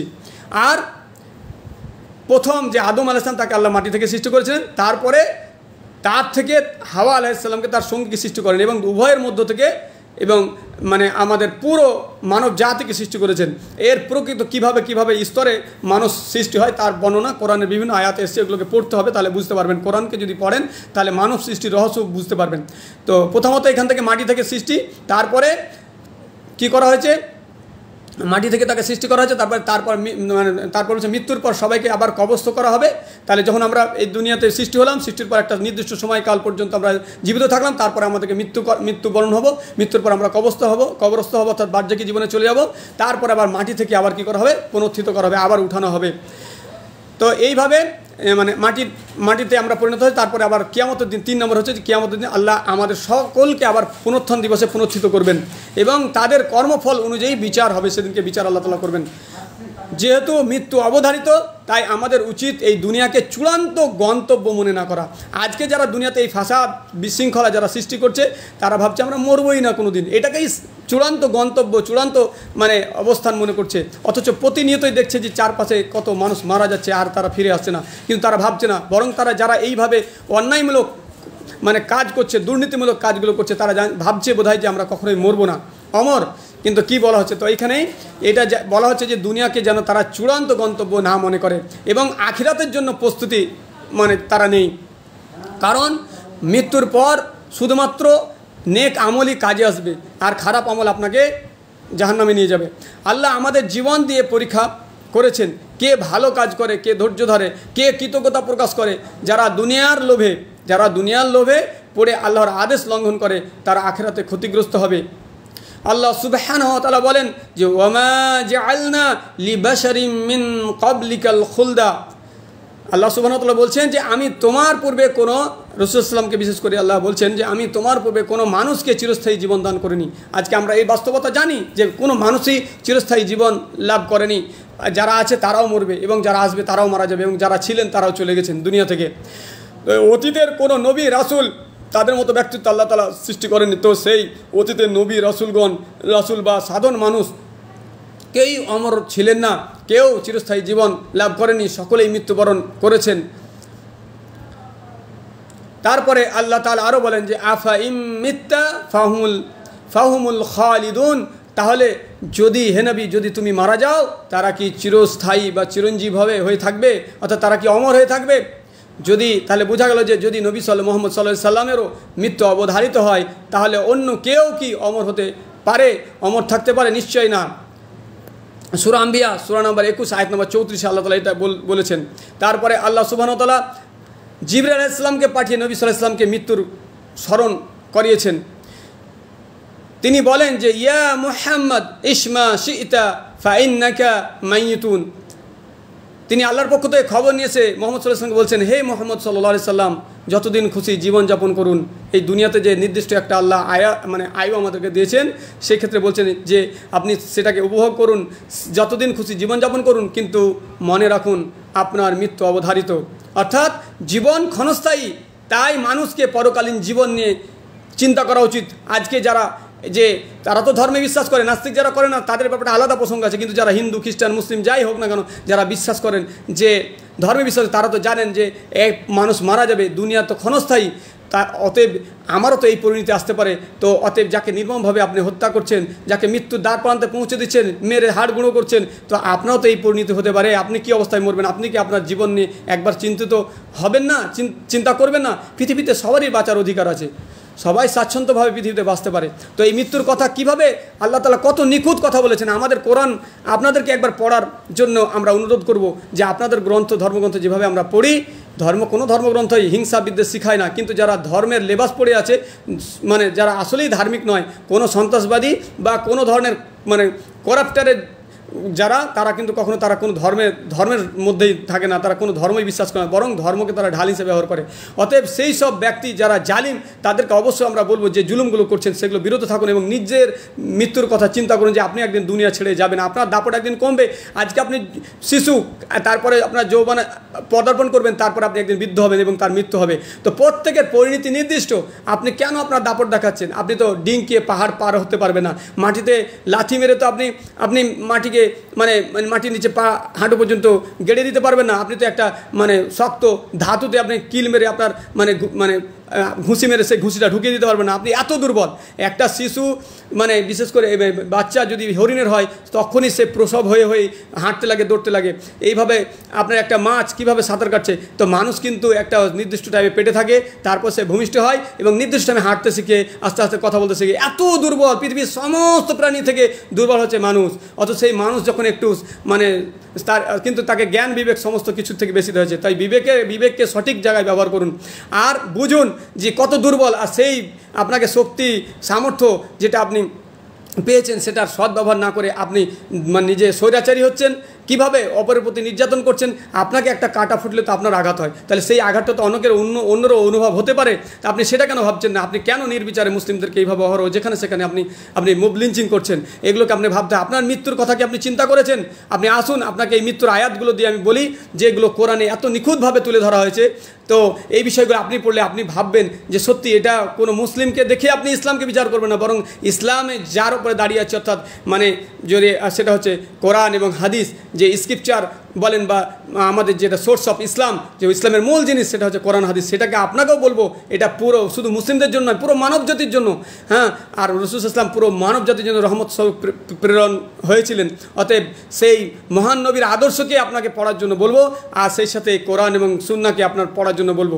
আপনি আপনার সময় বার করে আপনি কত কিছু করছেন, আপনার ধর্ম পালনের সাথে, আপনার চাকরি বাকরির সাথে, অন্য নোট্য নভেল, এমনকি খ্রিস্টানদের শেক্সপিয়ারের ঘটনা, সে তো খ্রিস্টান ছিল, তো তার পর্যন্ত বই কেতাব পড়ছেন। তাহলে একবার নবী মুহাম্মদ সাল্লাল্লাহু আলাইহি ওয়াসাল্লাম যিনি আরবে মক্কায় জন্মগ্রহণ করেছিলেন, সেই মুহাম্মদ সাল্লাল্লাহু আলাইহি ওয়াসাল্লামের জীবনী এবং তার উপরে যে গ্রন্থ অবতীর্ণ হয়েছিল, তো সেইটাকে আপনি একবার পড়ে দেখতে পারেন। আপনি পড়ুন, আপনার জীবনে আমূল পরিবর্তন আসবে। আপনার প্রতি যে ধর্মীয় বিষয়ে বা অন্যান্য বিষয়ে যে মুসলিমদের প্রতি বা পৃথিবীর বিভিন্ন মানুষের প্রতি যে হিংসা বিদ্বেষ, সেটা থেকে আপনি বেরিয়ে আসতে পারবেন। হ্যাঁ, আর এবং আপনি আপনার ধর্মকে ভালোভাবে পড়ুন এবং কম্পেয়ার করুন। তো যাই হোক, প্রত্যেককেই বলবো যে জীবন হচ্ছে কি ক্ষণস্থায়ী, তাই মানুষকে পরকালীন জীবন মানে মরে যাওয়ার পরের যে জীবন, সেই জীবন নিয়ে ভাবা উচিত। বিশেষ করে যারা ধার্মিক, ধর্ম সম্পর্কে যারা অবগত, সেই ধার্মিকদেরকে বলবো যে প্রকৃত আপনি যেটা করছেন, আপনি আন্দাজে করে চলছেন, আমি যেটা করছি সেটা কি সঠিক, এই বিষয়ে আপনি প্রশ্ন করুন। আপনি পরেরটা খুঁজছেন, আপনি নিজেরটাই ভাবুন যে আমি যেটা করছি সেটা সঠিক কিনা। যদি সঠিক হয় আপনি পালন করুন, কিন্তু কারো উপরে চাপিয়ে দিবেন না। অতএব আমি যেটা পালন করছি আমি আপনার কাছে পৌঁছে দিব ভালো হিসাবে। কেউ যদি কোনো জিনিস ভালো দেখে তো সেটা প্রচার করে, এটা স্বাভাবিক একটা ব্যাপার। হ্যাঁ, একটা ভালো স্কুলে পড়ছে, তো আমার ছেলে ওখানে পড়ছে, ভালো রেজাল্ট করছে, আমি একজনকে পাড়া প্রতিবেশীকে বললেন যে ভাই ওখানে ভর্তি করলে তোমার ছেলে তো বুদ্ধি আছে, ভালো করতে পারে। এটা একটা পরামর্শ, এটা মানুষের একটা সহজাত বিষয়, প্রকৃতিগত বিষয়, তা আপনি কখনো মানে জুলুমকারী হয়েন না। মুসলিমরা সত্যিই মুসলিমদের, প্রকৃত মুসলিমকে চিনতে গেলে আপনার কোরআন হাদিস দিয়ে সেই মুসলিমকে বিচার করতে হবে। আর মুসলিম থেকে ইসলাম দেখলে হবে না, বরং সেই ইসলাম দিয়ে মুসলিমকে বিচার করতে হবে। অর্থাৎ ইসলামকে পড়ুন, জানুন, ইসলামকে সন্ত্রাসবাদের ধর্ম এটা আপনি শোনাশুনি বলছেন, অতএব আপনাকে আহ্বান জানাবো যে এই বিষয়গুলোকে। তো যাই হোক, আমি যেটা বলছিলাম যে এখানে আল্লাহ তাআলা আরও বলছেন যে ওয়া হাবিব, তিনি বললেন এখানে প্রথম কথা যে হে মোহাম্মদ যতদিন খুশি জীবনযাপন করুন, কিন্তু মনে রাখুন যে আপনার মৃত্যু অবধারিত। তাহলে বোঝা গেল যে মৃত্যু ক্ষণস্থায়ী, তাই মানুষকে পরকালীন জীবন নিয়ে চিন্তা করা উচিত। তারপরে জিবরাইল আলাইহিস সালাম আরও রাসূল সাল্লাল্লাহু আলাইহি ওয়াসাল্লামকে বলছেন ওয়া হাবিব মান আহবাবতা ফাইন্নাকা মা ফারিকুহু, যে যাকে খুশি হে মোহাম্মদ যাকে খুশি ভালোবাসুন, কিন্তু জেনে রাখুন একদিন তাকে ছেড়ে চলে যাবেন, অর্থাৎ তাকে ছাড়তে হবে। তাহলে বোঝা যাচ্ছে যে দুনিয়ার যে এই সম্পর্ক, এই যে সুন্দর সম্পর্ক, পিতামাতার সম্পর্ক, সন্তান সন্ততি ভাই বোনের সম্পর্ক, প্রতিবেশীর সম্পর্ক, এই যত বন্ধু বান্ধবের সম্পর্ক, এই যত কিছু সম্পর্ক আছে, এই যে ভালোবাসার সম্পর্ক, এই সম্পর্কগুলো কিন্তু একদিন আপনিও ছেড়ে যাবেন। আজকে যাদেরকে আপনি বাধ্য করছেন দুনিয়া থেকে ছেড়ে যেতে, কালকে আপনার ওই পরিণতি হবে, অবশ্যই হবে। আপনিও মরবেন, আপনি ভাবেন না যে আপনি অমর। অতএব ভেবে দেখুন এই বিষয়গুলো। আমি সকলের জন্যই বলছি, এটা শুধু মুসলিমদের জন্যই বার্তা নয়। যদিও মুসলিমরা এগুলো পড়ে জানে, তাই তারা এগুলোকে নিয়ে ভাবে না। তারা ভাবে যে ইনশাল্লাহ, মানে যারা প্রকৃত প্র্যাকটিশনার মুসলিম তারা এগুলো চিন্তা করে না যে যাই হোক মৃত্যু ওইভাবে হয়তো আমার ছেলে ছিল, তাই আমার ছেলে চলে গেছে। তারা নিরাশ হয় না আল্লাহর প্রতি। কিন্তু একজন অমুসলিম মারা গেলে তার কিসের ভবিষ্যৎ, কিসের কি, সে শুধু মানে ভাবছে যে আমার ধর্মে দীক্ষিত হচ্ছে না, বা আমার ধর্ম মেনে চলছে না, বা এটাকে আমি হিন্দু রাষ্ট্র বানাবো, তার জন্য অপরকে আমাকে হত্যা করতে হবে। এটা কি করে হতে পারে? আপনি যদি আপনার এই কনসেপ্ট মাথার মধ্যে ভরে রাখেন তাহলে এটা অবশ্যই ভুল হবে। একটা জঙ্গলে যদি শুধু সিংহই বাস করতো তাহলে অন্য পশুগুলো থাকতো না, আর যদি না থাকতো সে মারা যেত। তাহলে বোঝা যায় যে সেখানে একটি জঙ্গলে সিংহ থাকে, হরিণ থাকে, বাঘ থাকে, বিভিন্ন পশু পাখি থাকে, ঘাসপালা, কীটপতঙ্গ, এবং ওই পরিবেশটা টিকার জন্য জলও লাগে, আর সেই জলে কুমিরও থাকে। তো বোঝা যায় যে একটা দেশ, একটা পৃথিবী, এখানে সব ধরনের জিনিস থাকে এবং তাদের স্বাধীনভাবে বাঁচার ইচ্ছা আছে। এইটা একটা আল্লাহ সিস্টেম রেখেছে। সেই সিস্টেমের যদি বিঘ্নতা ঘটান তাহলে আপনি কাউকে মেরে আপনি জীবন লাভ করবেন এটা ভাবেন না। এই দাঙ্গা তো আপনি নিজেই থেকেই বলে না যে নিজের পায়ে কুঠার মারছে, তা আপনি যে দাঙ্গা হিন্দু মুসলিম লাগিয়ে দিচ্ছেন, সে যেই রাজনীতিবিদ হোক, ধর্মীয় বিদ্রোহ হোক, বা যেই হোক না, এটা লাগিয়ে দেওয়ার পরে কিন্তু পরিণতি ভালো হবে না। উভয় পক্ষই লেগে গিয়ে উভয় পক্ষে চরম ধ্বংস হবে। আর শেষ ধ্বংস পরিণতি কী হবে সেটা আপনি আঁচও পাবেন না। আপনি তো একটা লাগিয়ে দিয়ে চলে গেলেন, বা কি একটা চলে গেল, কিন্তু পৃথিবী বিশৃঙ্খল হয়ে গেল। আর এর জন্য যত কিছু অন্যায় ঘটবে তার একটা অংশ আপনি পেতে থাকবেন। তো কেননা আমাদের কোরআনে এসছে যে হাবিল আর কাবিল দুই ভাই ছিল, এক ভাইকে খুন করেছিল। আর তাই ওই প্রথম কনসেপ্টটা, ধারণাটা একজন দিয়েছিল বলেই রোজ কিয়ামত পর্যন্ত যারা ফাসাদ করবে এবং খুন খারাপি হবে তার এক অংশ সে পাবে। তো আপনি সেই ব্যক্তিদের অন্তর্ভুক্ত হয়েন না, সেই ব্যক্তির অন্তর্ভুক্ত হয়েন না। অতএব আসুন, পার্থিব বিষয় আমরা জানছি যে পার্থক্য সম্পর্কগুলো হচ্ছে নশ্বর, সেগুলো ধ্বংসশীল। প্রকৃত সম্পর্ক হলো আল্লাহর সাথে, স্রষ্টার সাথে, যিনি আমাদেরকে সৃষ্টি করেছেন। আমরা একই জায়গা থেকে এসেছি, এক স্রষ্টার উপাসনা করি। আসুন, আল্লাহ ছাড়া কোনো সত্য মাবুদ নেই। এটা যেমন বলা হচ্ছে যে লা মানে নাই, ইলাহা মানে মাবুদ, ইল্লাল্লাহ মানে আল্লাহ ব্যতীত, আল্লাহ ছাড়া প্রকৃত কোনো সত্য মাবুদ নেই। অনুরূপভাবে অন্য ধর্মও বলা হচ্ছে যে এই স্রষ্টা একজনই, দ্বিতীয় নয়, তৃতীয় নয়, চতুর্থ নয়, এইভাবে বলা হচ্ছে। তো ধর্মগুলোকেও যদি আপনি আপনার ধর্মকে সঠিকভাবে পড়তেন তাহলে ধর্মের যে মিল, যে সাদৃশ্য, সেগুলোকে বুঝে আপনি কখনোই কোনো অন্য ধর্মের অবলম্বীদের সাথে খারাপ ব্যবহার করতেন না, বরং ভালো ব্যবহার করতেন। আসুন আমরা দেশবাসী একে অপরকে মিলে বসবাস করি এবং প্রত্যেকের দুঃখ কষ্ট যন্ত্রণাকে অনুভব করি, নিজের মতো করে ভাবি যে আমাকে যদি একটা কাঁটা ঢুকে যায় যেমন কষ্ট হয়, অপর ধর্মের লোককেও যদি আমি আঘাত করি সেই কষ্টটাই পাই। অতএব কেউ কাউকে আঘাত নয়। তারপরে এখানে বলা হচ্ছে যে, তারপরে এটা বলা হলো যে যতদিন খুশি তুমি জীবনযাপন করো হে নবী, কিন্তু একদিন তুমি তাদেরকে ছেড়ে যাবে, তাকে ছাড়তেই হবে। তারপরে বলা হচ্ছে ওয়া'মাল মা শি'তা ফাইন্নাকা মাজ্জিউন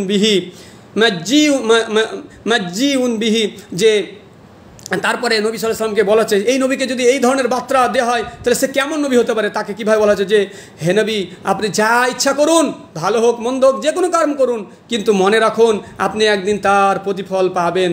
তাহলে বোঝা গেল সে যেই হোক, সে যে মানুষ রূপেই যেই জন্মেছে, সে যে কর্মই করুক, ভালো বা মন্দ, এটা নবী সাল্লাল্লাহু আলাইহি ওয়াসাল্লামকে বলা, মানে তার উম্মতকে বলা। আর উম্মত মানে পৃথিবীর সমস্ত মানুষ, সে হিন্দু হোক, খ্রিস্টান হোক, সমস্ত মানুষকে উম্মত বলা হয়েছে, শুধু পার্টিকুলার মুসলিমকে বলা হয়নি। অতএব উম্মতের মধ্যেই যে যা কর্ম করবে, ভালো হোক মন্দ হোক, তার প্রতিফল তার পাবে। তার প্রতিফল পাবে, সে দুনিয়াতে বুঝবে, আর না হলে পরকালে মৃত্যুর পর তার জন্য চরম শাস্তি রয়েছে। তো প্রতিটি কাজের হিসাব হবে।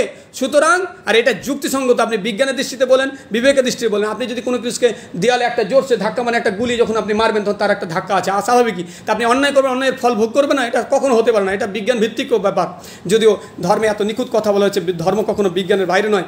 হ্যাঁ, বিজ্ঞান সময়ের এতে পাল্টায়, কিন্তু ধর্ম একই জায়গায় আছে। কেন? ধর্ম বিষয়টা মানব রচিত যদি হয় তাহলে সেখানে পরিবর্তন দেখবেন, চেঞ্জিং দেখবেন। সংবিধান একবার চেঞ্জ হবে, আরেকবার হবে, এরকম। কিন্তু স্রষ্টার যে বিধান হবে সেটা সব সময়, রোজ কিয়ামত পর্যন্ত, প্রলয় দিবস পর্যন্ত অপরিবর্তনীয় থাকবে এবং সকল শ্রেণীর সকল মানুষের জন্য সমান হবে, কোনো অবিচার থাকবে না, তার ফলাফল প্রতিদান সমান হবে। আমরা আসলেই কি বলবো, যে কেউ একটা কিছু তৈরি করলো, মানে আর সেটার প্রশংসা করলাম, কিন্তু যিনি তৈরি করলো তার প্রশংসা করলাম না। অতএব এই সুন্দর পৃথিবীতে বিচরণ করুন, দেখুন বিভিন্ন রকমের জিনিস আছে, যাতে আপনি একজন স্রষ্টা আছে, আর তার নিয়ন্ত্রণে আমরা সবাই আমাদের নিজস্ব কোনো স্বাধীন মানে ইচ্ছা বা শক্তি, যেটা তিনি দিয়েছেন, এবং এই ইচ্ছা শক্তিকে সঠিক জায়গায় কাজে লাগিয়ে যদি সঠিক স্রষ্টাকে চিনে তার সঠিক ধর্মকে যদি আমরা পালন করতে পারি, তাহলে আলহামদুলিল্লাহ আমরা দুনিয়াতেও শান্তি থাকবো, আখিরাতেও আমাদের পরকালও ভালো হবে। তো প্রতিটি কাজের হিসাব আমাদেরকে দিতেই হবে। সুতরাং ন্যায়পরায়ণ জীবনযাপন করা অত্যন্ত জরুরি, সে যেই হোক না কেন। আপনি আপনার ধর্মের সঠিক কথাগুলো মেনেই আপনি চলুন না, আপনাকে অন্য ধর্মে আসতে হবে না। আর আপনি যদি প্রত্যেক ধর্মের সহনশীলতার সাথে যদি প্রত্যেক ধর্মের মূল কথাগুলো পড়েন, তাহলে এক্ষেত্রেও আপনি বুঝতে পারবেন যে আসলেই কোনটা হক, কোনটা বাতিল, কোনটা সত্য ধর্ম, কোনটা মিথ্যা ধর্ম। আমি এই কথা বলবো না, কেন প্রত্যেকের চিন্তাধারা, বিবেক, বুদ্ধি আলাদা। আর দিনের বার্তাটা কেমন জানেন? আমাদের দিন সম্পর্কে বলা হয়েছে এরকম, যেমন জোর জবরদস্তি করা যাবে না, তেমনভাবে বলা হয়েছে যে তুমি তোমার দিনের সঠিক কথা যেটা আমি তোমাকে দিয়েছি সেটা বাল্লিগ মা উনজিলা ইলাইকা মির রাব্বিক, যে তোমার প্রতিপালকের পক্ষ থেকে তুমি যা অবতীর্ণ তোমার করা হয়েছে তুমি পৌঁছাও। এই যে পৌঁছানোর কথাটা, এই কথাটা কেমন জানেন? এই কথাটা হচ্ছে হাদিসে এসছে এইভাবে, যে আকাশ থেকে যখন বৃষ্টি বর্ষণ হয়, বৃষ্টি পড়ে, তখন সূক্ষ্ম জমিন থাকে, পাহাড়, পর্বত, পাথর, মাটি সবই কিছুই থাকে। তো সেখানে যখন পানি হয় বা বৃষ্টি হয়, তো সেই বৃষ্টি পড়ে পাথরের উপরেও পড়ে, সেখানে কিন্তু কিছুই জন্মায় না, ঠিক আছে। আবার যদি খাল বিলে থাকে তো সেখানে পানি সঞ্চিত হয়, সেখান থেকে সেচের কাজে লাগে, পশু পাখিরা খায়। আবার উর্বর জমিতে পড়লে সেখান থেকে ফসল উদ্গত হয়। অতএব আর পাথরে কিছুই হয় না। তাহলে বোঝা গেল, যদি আপনার অন্তরে হেদায়েত গ্রহণের বা সত্যকে উপলব্ধি করার ক্ষমতা থাকে, তাহলে আমার যে সত্য বাণী আপনার অন্তরে রেখাপাত করবে, আপনার ওখান থেকে একটা সঠিক জিনিস উপলব্ধি করে তাকে মেনে চলার ক্ষমতা আসবে।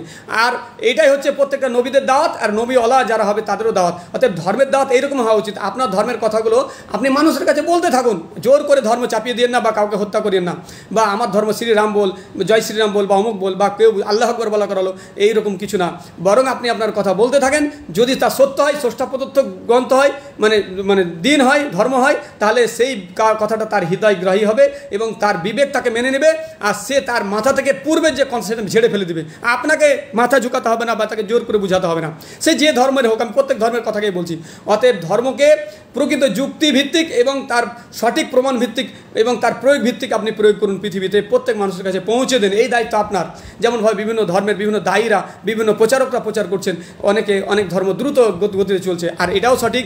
কোনো জিনিস দ্রুত গতিতে চললেই যে সেটাও সঠিক এমনটা নয়, সংখ্যাগরিষ্ঠতা ও সত্যের মানদণ্ড নয়।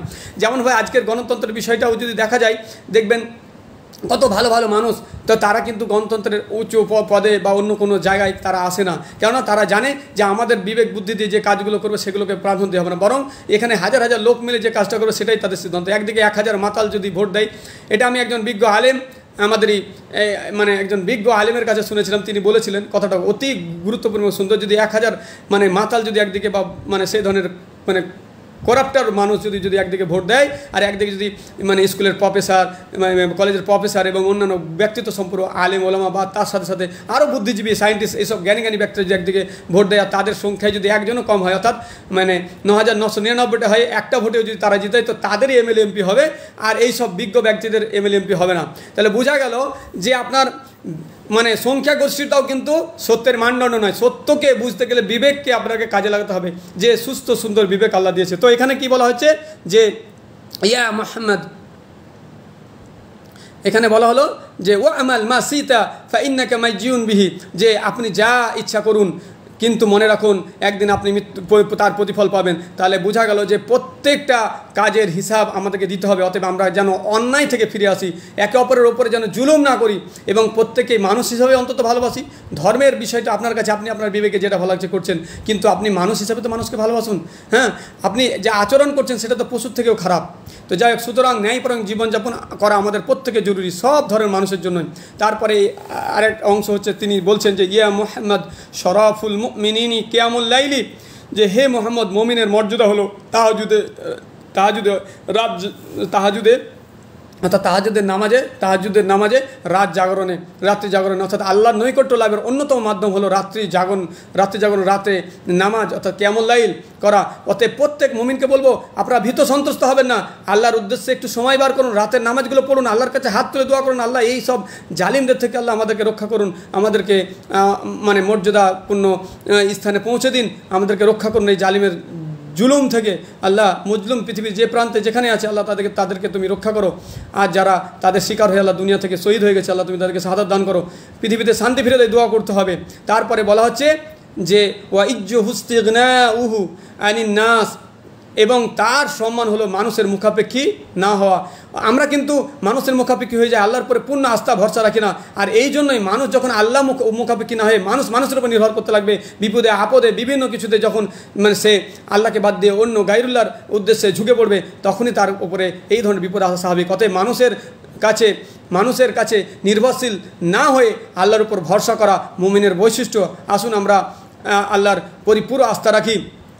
এই হাদিসটি এসেছে আপনার হাকিম, হাদিস নাম্বার হচ্ছে ৭৯২১ এবং সিলসিলা সহিহা হাদিস নাম্বার ৮৩১। আল্লাহ সুবহানাহু ওয়া তাআলা এই মৃত্যু সম্পর্কে নবী সাল্লাল্লাহু আলাইহি ওয়াসাল্লামকে আরও বলেন। তিনি সাল্লাল্লাহু আলাইহি ওয়াসাল্লামকে বলেন যে ইন্নাকা মাইয়িতুন ওয়া ইন্নাহুম মাইয়িতুন, যে নিশ্চয় তুমি মরবে এবং তারাও মরবে। অর্থাৎ হে নবী সাল্লাল্লাহু আলাইহি ওয়াসাল্লাম, যে তুমি মরবে এবং তারাও মরবে। এখানে নবী সাল্লাল্লাহু আলাইহি ওয়াসাল্লাম বলা হচ্ছে, অর্থাৎ জীবন হচ্ছে ক্ষণস্থায়ী। নবী সাল্লাল্লাহু আলাইহি ওয়াসাল্লাম ও মৃত্যুবরণ করেছেন এবং অন্য সবাইকে মরতে হবে, অর্থাৎ পৃথিবীতে কেউ বেঁচে থাকবে না। সূরা জুমার সূরা নম্বর ৩৯ আয়াত নম্বর ৩০।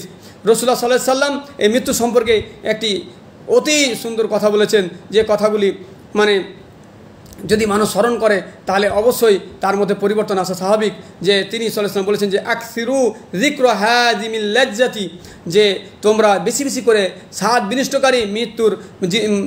বিনষ্টকারী জিনিসের কথা স্মরণ করো। অর্থাৎ মৃত্যু স্মরণ করলে দুনিয়ার মোহ কমে, মানুষ ন্যায়পরায়ণ হয় এবং আখিরাতের প্রতি আগ্রহ বাড়ে। তাহলে বোঝা যাচ্ছে যে মানুষ যদি মৃত্যু, এই যে পৃথিবীতে যা কিছু ঘটছে, মানুষের যে মৃত্যু এত মানে আমরা এত দেখছি এখন, বিশাল হারে মৃত্যু হচ্ছে মানুষের, সে অসুখের কারণে হোক, যুদ্ধবিগ্রহের কারণে হোক, বিভিন্ন কারণে হোক, যে এত বেশি মানুষ মানে এমনকি আত্মহত্যার কারণে হোক বা বিভিন্ন কারণে হোক।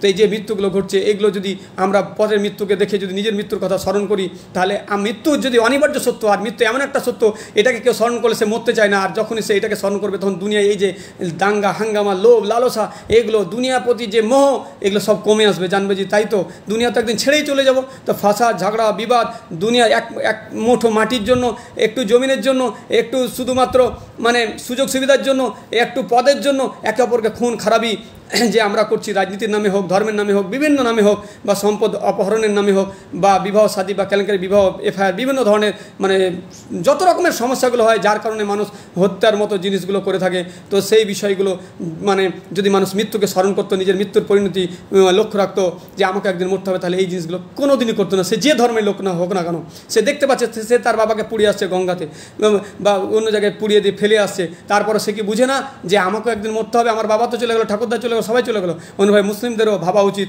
যে খ্রিস্টানদেরও ভাবা উচিত যে পৃথিবী থেকে তো প্রতিনিয়তই আমার চোখের সামনে কত মানুষ চলে যাচ্ছে, আমাকেও চলে যেতে হবে। তাহলে কিসের বড়াই, কিসের এত মানে অত্যাচার, জুলুম, কিসের জন্য?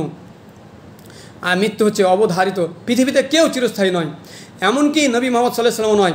তো জীবন মানে এক হচ্ছে নশ্বর, দুনিয়ার জীবন, এবং এর সম্পর্কে একদিন শেষ হবেই হবে। তাই পরকালীন জীবনের জন্য প্রস্তুতি নেওয়া জরুরি। প্রতিটি কর্মের জন্য হিসাব হবে, তাই নেক আমল করা অতীব জরুরি।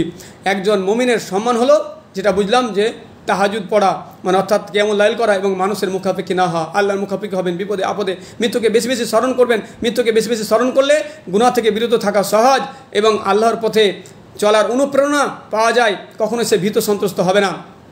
তো এই বিষয়গুলো আমরা দেখছি। তাছাড়াও গোটা পৃথিবীতে আজকে যেটাই বলছেন যে গোটা পৃথিবীর নানা কারণে হাজার হাজার মানুষ প্রতিদিন মারা যাচ্ছে। আজকে ফিলিস্তিনের ঘটনা, আজকে গাজার ঘটনা এবং মায়ারমানের ঘটনা এবং আপনার ভারতবর্ষের বিভিন্ন দাঙ্গার মাধ্যমে, বিভিন্ন সন্ত্রাসী কর্মকাণ্ডের মাধ্যমে হাজার হাজার মানুষ প্রাণ হারাচ্ছে। আর মৃত্যুর এই বিভীষিকা প্রতিনিয়ত আমাদের পেছনে ছুটছে, তাড়িয়ে ফিরছে আমাদেরকে। এ কথা জানার বাকি কারণেই সকলে আমরা জানছি, এ কথা আমরা সকলে জানছি। অথচ আমরা কি এই নিজেদের অত্যাসন্ন অতি নিকট মৃত্যু সম্পর্কে, মৃত্যু নিয়ে একটু ভাবার অবকাশ পেয়েছি? আমরা কি এগুলোকে নিয়ে চিন্তা করি, নাকি যৌবনের যে তরতাজা রক্ত, অর্থবিত্ত এবং শক্তি সামর্থ্যের মোহে, ক্ষমতার দাপটে আমরা বহুকাল কাটানোর স্বপ্ন দেখছি?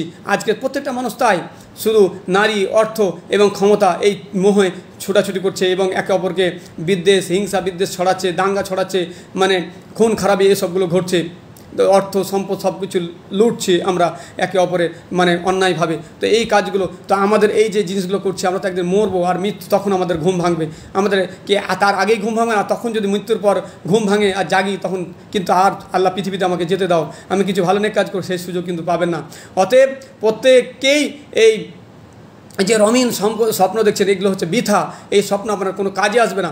আমরা দেখছি যে কত রথী, মহারথী, বিত্তশালী, ক্ষমতাশালী, এদের অকস্মাৎ মৃত্যু আমরা দেখছি প্রতিনিয়তই। অথচ ধন সম্পদ, পরিকল্পিত ডায়েট, তারপর সুরক্ষিত ঘরবাড়ি, তারপরে পৃথিবীর সর্বোত্তম চিকিৎসা ব্যবস্থাও তাদেরকে রক্ষা করতে পারেনি। আজকে ফেরাউনের মতো, নমরুদের মতো, হিটলারের মতো আরও কত কত ব্যক্তি যারা পৃথিবীতে দাপট করে চলার চেষ্টা করেছিল, তাদেরকে আল্লাহ শেষ করেছেন, নিস্তানাবুদ করেছেন। ভালো মন্দ নির্বিশেষে সবাই কিন্তু একদিন এই মৃত্যুর ছোঁয়া পেয়ে সবাই চলে গেছেন। তো দুনিয়াতে অট্টালিকার পর অট্টালিকা যার হাতে গড়া, যিনি এই সব জিনিসগুলো নির্মাণ করেছেন, তিনি এখন নিঃসঙ্গ মাটির বিছানায় নিজের দেহাবশেষ, নিজের দেহকে রক্ষা করতে ব্যস্ত। সে উইপোকার খোরাক হচ্ছে বা কোনো কীটাণু তাকে খেয়ে ফেলছে, তার দেহকে শেষ করে দিচ্ছে। তো মাটিতেই তো আপনি মিশে যাবেন। আপনার এই শরীরের বড়াই, সৌন্দর্যের বড়াই, অর্থের বড়াই কী হবে? সব ফেলেই তো চলে যেতে হবে। তো কেউ মৃত্যুর হাত থেকে রেহাই পায়নি। মৃত্যু অনিবার্য, মৃত্যু অবসম্ভাবী, প্রাণী মাত্রই মরবে। জন্ম ও মৃত্যু অঙ্গাঙ্গিভাবে জড়িত, একটার সঙ্গে একটি ওতপ্রোতভাবে জড়িত। দুটির কোনোটির ক্ষমতা মানুষের হাতে নেই। আপনি ভাবছেন কাউকে মেরে ফেললাম, আপনি শুধু পাপটাই করালেন। মৃত্যু কিন্তু আল্লাহর পক্ষ থেকে আসে। তা আল্লাহর হুকুমে জন্ম হয়, আল্লাহর হুকুমে মৃত্যু হয়। আল্লাহ সুবহানাহু ওয়া তাআলা বলেন, ইন্নাল্লাহা লাহু মুলকুস সামাওয়াতি ওয়াল আরদি ইউহয়ি ওয়া ইউমীতু ওয়া মা লাকুম মিন দুনিল্লাহি মিন ওয়ালিয়্যিন ওয়ালা নাসির। নিশ্চয় আল্লাহ, তার জন্যই আকাশসমূহ, আসমানসমূহ এবং জমিনের রাজত্ব। তিনি জীবন দান করেন এবং মৃত্যু ঘটান। আর আল্লাহ ছাড়া তোমাদের জন্য না আছে কোনো অভিভাবক, না আছে কোনো সাহায্যকারী। তাহলে বোঝা গেল বিপদে আপদে একমাত্র সাহায্যকারী হচ্ছে আল্লাহ সুবহানাহু ওয়া তাআলা। অথবা আল্লাহকে ডাকুন এই বিপদ থেকে উদ্ধারের। মুসলিমদের আজকে যেভাবে মুসলিমদেরকে টার্গেট করে করে হত্যা করা হচ্ছে, আল্লাহর কাছে চান যে আল্লাহ এই বিপদ থেকে রক্ষা করুন। ফিরে আসুন মসজিদে। মানুষ মুসল্লি খুঁজেই পাওয়া যায় না। মসজিদ, বড় বড় মসজিদ নির্মাণ করে রেখেছে, অথচ সেই মসজিদের মুসল্লি নাই। তাহলে এর অর্থ কি? তাহলে আল্লাহ তাআলা কেন সেই মসজিদগুলোকে ভাঙা করবেন না অমুসলিম দিয়ে? আপনি ফজরের সময় দুটো একটা মুসল্লি ইমাম নামাজ পড়ছে, জুম্মার দিনে কখনো হয়, আর ঈদের দিনে, আর মরার দিনে, এই সবগুলো। আর বাদ বাকি অনুসারে যে 5 ওয়াক্ত নামাজকে আল্লাহ তাআলা ফরজ করেছেন সময়ের ওপরে, সেগুলো আমরা লক্ষ্য করছি না। তো মুসলিমরা যখন দিন ইসলামকে ছেড়ে দিবে, আল্লাহর প্রতি তার ভালোবাসা, আল্লাহর প্রতি আনুগত্য, রাসূলের প্রতি আনুগত্য, রাসূলের প্রতি ভালোবাসা, এটা যদি না থাকে, দিনকে সঠিকভাবে না জানে, তাহলে আল্লাহ তো তাদেরকে ধ্বংস করে দিয়ে অন্য জাতি নিয়ে আসবে। এটা স্বাভাবিক। আজকে আমরা হাওতাজ করছি, দোয়া করছি, দোয়া কবুল হচ্ছে না, এর পিছনে আমরাই আমাদের দায়ী। যদিও এই বিষয়গুলো আমরা ভাববো। দ্বিতীয়, তাছাড়াও আরও বড় ফিতনা যে নিজেদের মধ্যে কলহদ্বন্দ্বে আমরা লিপ্ত, হানাফি, ফারাজি, সাফি, হাম্বলি, এই প্রসঙ্গে একটা আলাদা আসবো ইনশাল্লাহ। মুসলিমদের একত্রভাবে জীবনযাপন করা এবং ইসলামের বাউন্ডারিতে থেকে কাজ করা, নিজের মনমানি কোনো কাজ, কোনো ধরনের করাপশনমূলক কাজ, কোনো ধরনের ইসলাম বিরোধী কাজে যুক্ত হতে আপনি কখনোই পারেন না। তো অতএব ইসলাম একটা মধ্যপন্থা দিন, যেমন ছাড় ঔদাসীনতা নেই, ছাড় নেই, অনুরূপভাবে আপনার বাড়াবাড়িও নেই, মধ্যমভাবে মধ্যমপন্থা দিন অবলম্বন করতে হবে। দিনে বিউটি অফ ইসলাম, ইসলামের যে সৌন্দর্য সেটা অপরের কাছে তুলে ধরতে হবে। তারা যখন এই ইসলামের সৌন্দর্যকে বুঝবে, তখন যেভাবে সাহাবীরা তাদের দিনকে সঠিকভাবে, মানুষের দিনের সঠিক বার্তাকে তুলে ধরেছিল, পৃথিবীতে শান্তি ফিরে এসেছিল। আমরা যদি আজও সেই কাজে লিপ্ত থাকি, দাওয়াতের কাজে থাকি, আমাদের আসলেই প্রকৃত মুসলিমের যে ব্যবহার, আখলাক, চরিত্র এবং তার দাওয়াত এবং দাওয়াতের পদ্ধতি এবং নিজে মেনে চলা এবং অপরকে সেই দিকে আহ্বান করার সেই পদ্ধতিগুলো যদি আমরা অ্যাপ্লাই করি সেই যুগের মুসলিমদের মতো, শ্রেষ্ঠ মুসলিমদের মতো, সাহাবীদের মতো, তাবিদের মতো, তাবেঈনদের মতো, এবং তাদের পরে যারা এসেছে নেক মানুষ তাদের মতো, তো আলহামদুলিল্লাহ আমরা সেই জায়গায় আবারও আমরা যাব, আমাদেরকে আবারও মানুষ মানে সেইভাবে ভালো চোখে দেখবেন, কিন্তু আমরা সেটা পারছি না। তো যাই হোক, আল্লাহই একমাত্র আমাদের অভিভাবক। তো তিনি মৃত্যু ঘটান, আর আল্লাহ ছাড়া তোমাদের জন্য মানে না আছে কোনো সাহায্য, অভিভাবক না আছে কোনো সাহায্যকারী, তাহলে সাহায্য করছেন একমাত্র আল্লাহ, আল্লাহর কাছে সাহায্য চাইতে হবে। তাছাড়া আল্লাহ সুবহানাহু ওয়া তাআলা আরও বলেন, ওয়ামা কানা লিনাফসিন আন তামুতা ইল্লা বিইজনিল্লাহি কিতাবাম মুআজ্জালা, যে আল্লাহর হুকুম ছাড়া কেউ মরতে পারে না, এই জন্য একটা নির্ধারিত সময় রয়েছে। আসলে পৃথিবীতে একটা হচ্ছে হুব্বুদ দুনিয়া, দুনিয়ার ভালোবাসা। মুসলিমদের কেন আজব আসবে না? দুনিয়ার প্রতি প্রচণ্ড ভালোবাসা তাদেরকে গ্রাস করে ফেলেছে। বাড়ি গাড়ি, ধন সম্পদ, সন্তান সন্ততি, উচ্চতার ডিগ্রি, এর প্রতি দুনিয়ায় যে যা কিছু দুনিয়ার সম্পদ, এই যে আমাদের মোহব্বত, ভালোবাসা। আর একটা হচ্ছে মৃত্যুকে অপছন্দ করা। তো এই যে মৃত্যু ভয়, আপনাদেরকে মানে মৃত্যু ভয় বুঝতে পারছেন তো, কুত্তা বানিয়ে ছাড়বে মানুষকে। আর মৃত্যু তো মরবই, কিন্তু সে মুসলিম হয়ে, খাঁটি মুসলিম হয়ে মরবো। মৃত্যুকে আমরা ভয় পাই না, আর মৃত্যুর ভয়ে কখনো দিনও ত্যাগ করতে পারি না। অতএব আমার উপরে যত নির্যাতন অত্যাচার চালিয়ে দাও, কিন্তু আমি কখনোই আমার এই মাথা আল্লাহর ছাড়া কারো কাছে অবনত করব না ইনশাআল্লাহ। এই মুখ দিয়ে শুধু বের হবে লা ইলাহা ইল্লাল্লাহ, লা ইলাহা ইল্লাল্লাহ, আশহাদু আল্লা ইলাহা ইল্লাল্লাহু ওয়া আশহাদু আন্না মুহাম্মাদান আবদুহু ওয়া রাসূলুহু। এই প্রতিজ্ঞা করে, ইসলামকে জেনে, ইসলামের সঠিক আকীদাকে জেনে আপনি যদি জীবনযাপন করেন, তাওহীদের বাস্তবায়ন করেন, শিরিক থেকে মুক্ত থাকেন, সুন্নাতের উপরে পাবন্দী থাকেন এবং বিদআত থেকে যদি মুক্ত থাকেন, আলহামদুলিল্লাহ, এবং বিভিন্ন কুসংস্কার জিনিস থেকে যদি আপনি মুক্ত থাকেন এবং যত ধরনের কাবিরা গুনাহ আছে সেগুলো থেকে যদি আপনি বেঁচে থাকতে পারেন, আল্লাহ যা হালালকৃত জিনিস সেগুলোকে যদি ভক্ষণ করেন, হারাম থেকে বেঁচে থাকতে পারেন এবং দুনিয়া পাওয়ার উদ্দেশ্যে হারাম হালাল যদি বাজবিচ না করে যদি আপনি চলেন, তাহলে আল্লাহর গজব নিয়ে আসবে। আর যদি এগুলোকে সঠিকভাবে আল্লাহর আনুগত্য হন, তাহলে আল্লাহ তাআলা পুরো পৃথিবীকে আপনার মুঠোয় আবারও এনে দেবেন। কিন্তু আমরা কি সেগুলো পেরেছি? আমরা শুধু নিজেদের মধ্যে দ্বন্দ্ব করতে ব্যস্ত। আর এই যে আয়াতগুলো নিয়ে কি আমরা ভেবেছি এই আয়াতগুলো কত নিখুঁত? এখানে বলা হচ্ছে ওয়ামা তাদরি নাফসুম মাযা তাকসিবু গাদান ওয়ামা তাদরি নাফসুম বিআই আরদিন তামুতু ইন্নাল্লাহা আলিমুন খাবীর। তো এখানে আগের যে আয়াতটা পড়েছিলাম সেই আয়াতটা হচ্ছে যে আল্লাহর হুকুম ছাড়া কেউ মরতে পারে না, এই জন্য একটা নির্ধারিত সময় রয়েছে। তাহলে বোঝা যাচ্ছে যে এটা জেনে রাখবেন যে পৃথিবীর সমস্ত মানুষ যদি একত্রে আপনার কোনো ক্ষতি করে, অর্থাৎ মৃত্যু দেয় বা কোনো কিছু ক্ষতি করতে চায়, পারবে না যতটুকু আল্লাহ আপনার ভাগ রেখে তা ব্যতীত। এবং আল্লাহ যদি আপনাকে কোনো কল্যাণ দেয় তাহলে সেই কল্যাণ থেকে আপনাকে ফিরেও কেউ রাখতে পারবে না। অতএব আল্লাহর উপর পূর্ণ আস্থা রাখুন, জীবনযাপন করুন, ভীত সন্তুষ্ট হবেন না, হ্যাঁ, আল্লাহর রহমত থেকে নিরাশ হবেন না, কর্ম করে যান। কর্ম ছাড়া যদি যে জাতি নিজের মানে এক কথায় বলা হচ্ছে যে জাতি নিজের পরিবর্তন ঘটাবে আল্লাহ তার পরিবর্তন ঘটাবেন না। তো আমরা শুধু ভাগ্যের উপরে যদি বসে থাকি, ভরসা করে ভাগ্য সম্পর্কে আপনি জানছেন, আপনি ভালো কাজ করতে থাকুন, চেষ্টা করুন, ইনশাল্লাহ ন্যায়ের পক্ষে এবং অন্যায়ের বিরুদ্ধে লড়াই করুন, ইনশাল্লাহ একদিন আপনি বিজয় লাভ করবেন। তবে সমস্ত কিছুতে আল্লাহর সন্তুষ্টি এবং আল্লাহর দেওয়া পদ্ধতি অবলম্বন করতে হবে।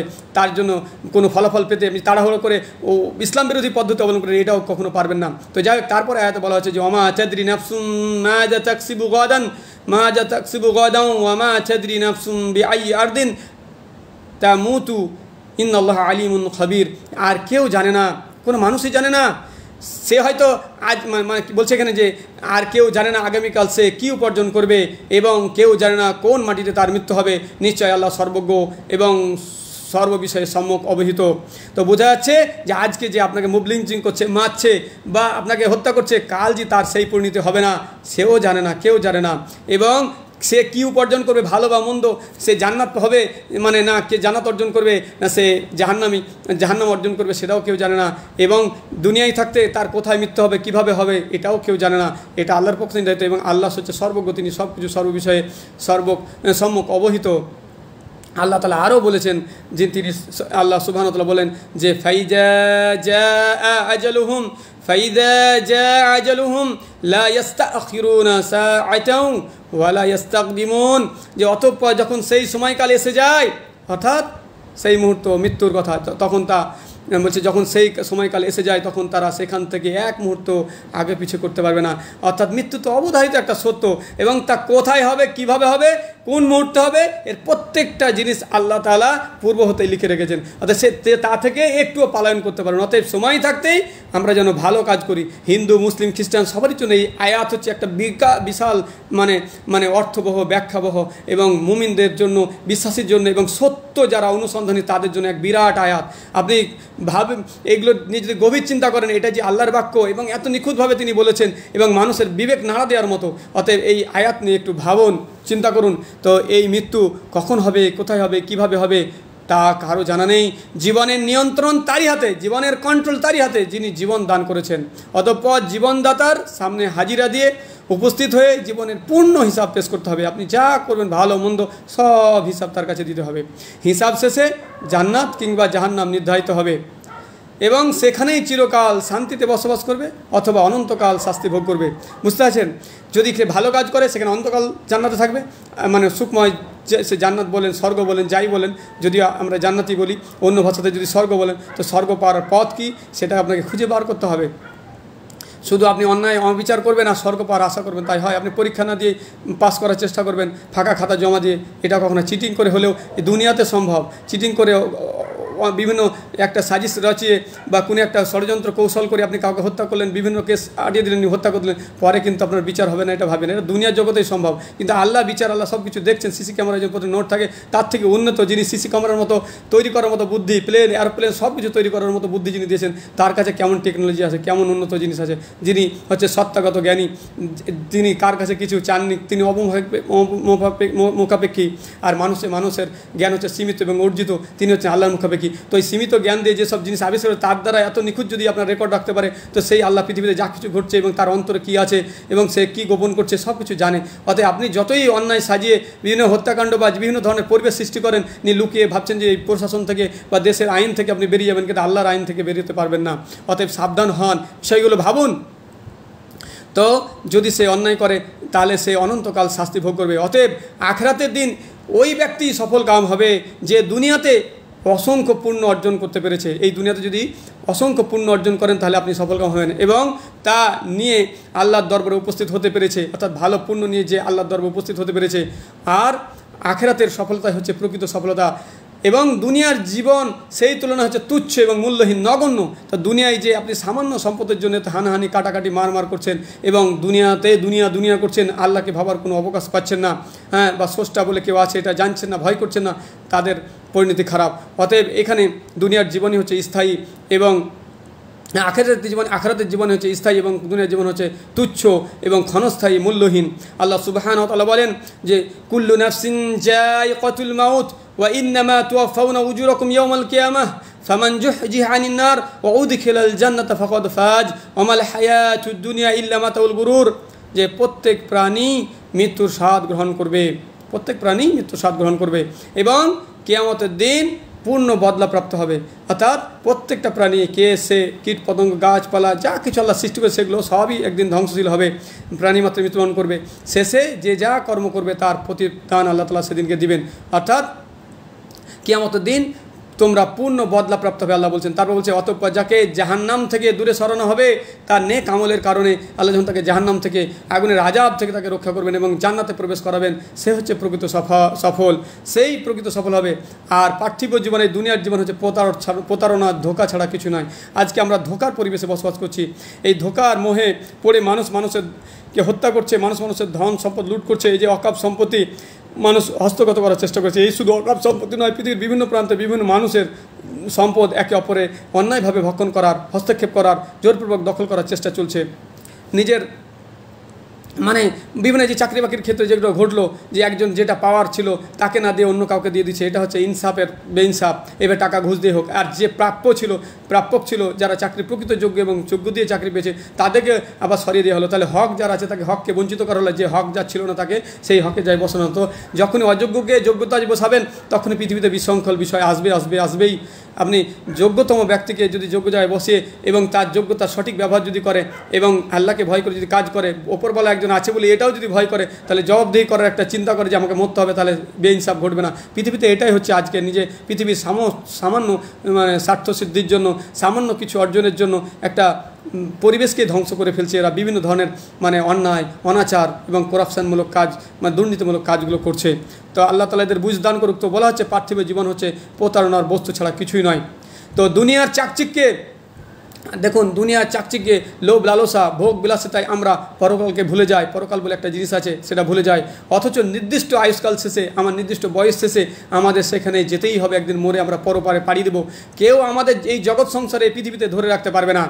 দুনিয়া পাগলেরা, যারা দুনিয়ায় পাগল হয়ে গেছে, তো এই দুনিয়া পাগলেরা সুদৃঢ় এবং সুউচ্চ প্রাসাদ সহ নির্মাণ করে, বড় বড় অট্টালিকা তৈরি করছে। এই প্রতিযোগিতা কে কাচ্ছে যে আরও বড় বিল্ডিং তৈরি করবে। অথচ সব ছেড়ে চলে যেতে হবে মাটির অন্ধকার গর্তে। সেখানে যখন সে মাটির অন্ধকারে যখন চলে যাবে কবরে, মাটির নিচে, তখন সেখানে তার নিচে ডানে বামে ওপরে নিচে শুধু থাকবে মাটি আর মাটি। উপরে নিচে ডানে বামে শুধু থাকবে মাটি আর মাটি, যা থেকে সে গা বাঁচিয়ে চলেছে, অর্থাৎ মৃত্যু থেকে। সে মৃত্যু অপরকে অন্যায়ভাবে হত্যা করেছে, কিন্তু সে যখন পুলিশ তাকে ধাওয়া করে ক্রিমিনাল হিসাবে, তখন সে মৃত্যু থেকে পালায় এক দেশ থেকে আরেক দেশ। সে নাম পরিবর্তন করে, ভিসা পরিবর্তন করে, বিভিন্ন পাসপোর্টে জালি করে, বিভিন্নভাবে শুধু বেঁচে বেড়ায়। একজন দুষ্কৃতী, সে যখন এক দেশে ধাওয়া খায়, যেমন অনেকে টাকা মেরে এই দেশ থেকে চলে গেছে, তো অন্য দেশে চলে গেছে, তো সে কিন্তু বিভিন্নভাবে তাকে যারা মানে সাহায্য করেছে তারাও যেমন ধরা খাবে, আর তারাও হয়তো এই দেশ থেকে পালিয়ে আল্লাহর শাস্তি থেকে রেহাই পাবে না।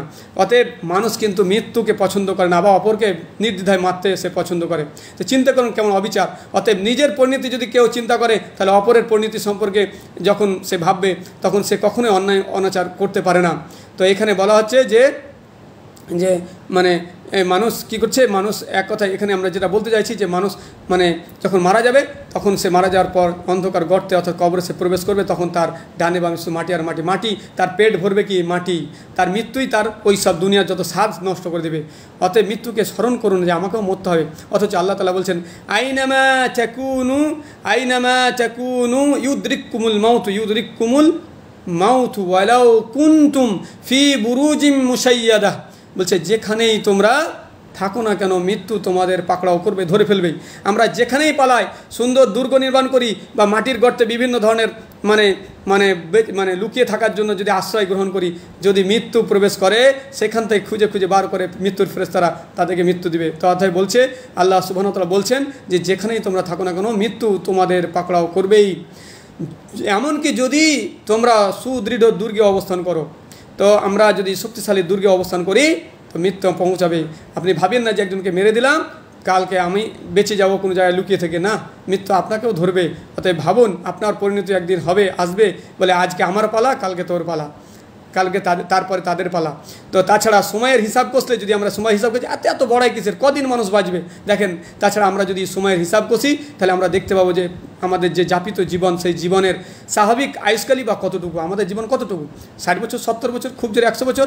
আখিরাতের তুলনায় তা এতটাই অল্প,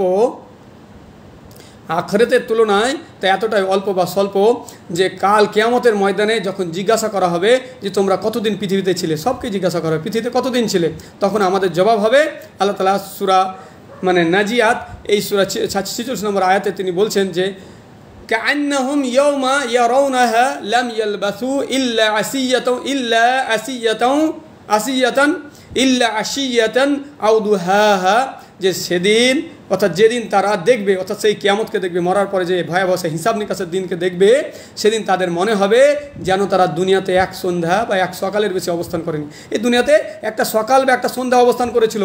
এই 60 বছর আয়ুকে তখন সংক্ষিপ্ত মনে হবে। তো এই সংক্ষিপ্ত জীবনের জন্য 5 মিনিটের আনন্দের জন্য আপনি রেপ করছেন, 5 মিনিটের আনন্দ সুখ নেওয়ার জন্য অনন্তকাল জেলে ভুগছেন দুনিয়ার। তারপরে আল্লাহ যদি শাস্তি রাখে, তো আখিরাতেও শাস্তি, আপনার চরম শাস্তি রয়েছে। তো একজন আপনি নিজের বিটিকে, নিজের মেয়েকে যেমন ভাববেন যে অন্য কেউ রেপ যাতে না করে, অন্য কাউরের চুঙ্গলে, অন্য কাউরের যাতে ষড়যন্ত্রের শিকার না হয়, হায়নার শিকার না হয়, অনুরূপভাবে আপনি এটাও মনে করবেন যে আমি যার গায়ে হাত দিতে যাচ্ছি যে মেয়ের, সে আমার মতোই মেয়ে, আমার মেয়ের মতো, আমার মার মতো, আমার খালার মতো, আমার ফুর মতো। এই যদি ভাবতেন, কোনো হিন্দু মুসলিম কেউ কখনোই এই রেপের মতো অন্যায়, জেনার মতো অন্যায় করতে পারতো না, অন্যায়ভাবে রেপ করার পর হত্যা করতে পারতো না।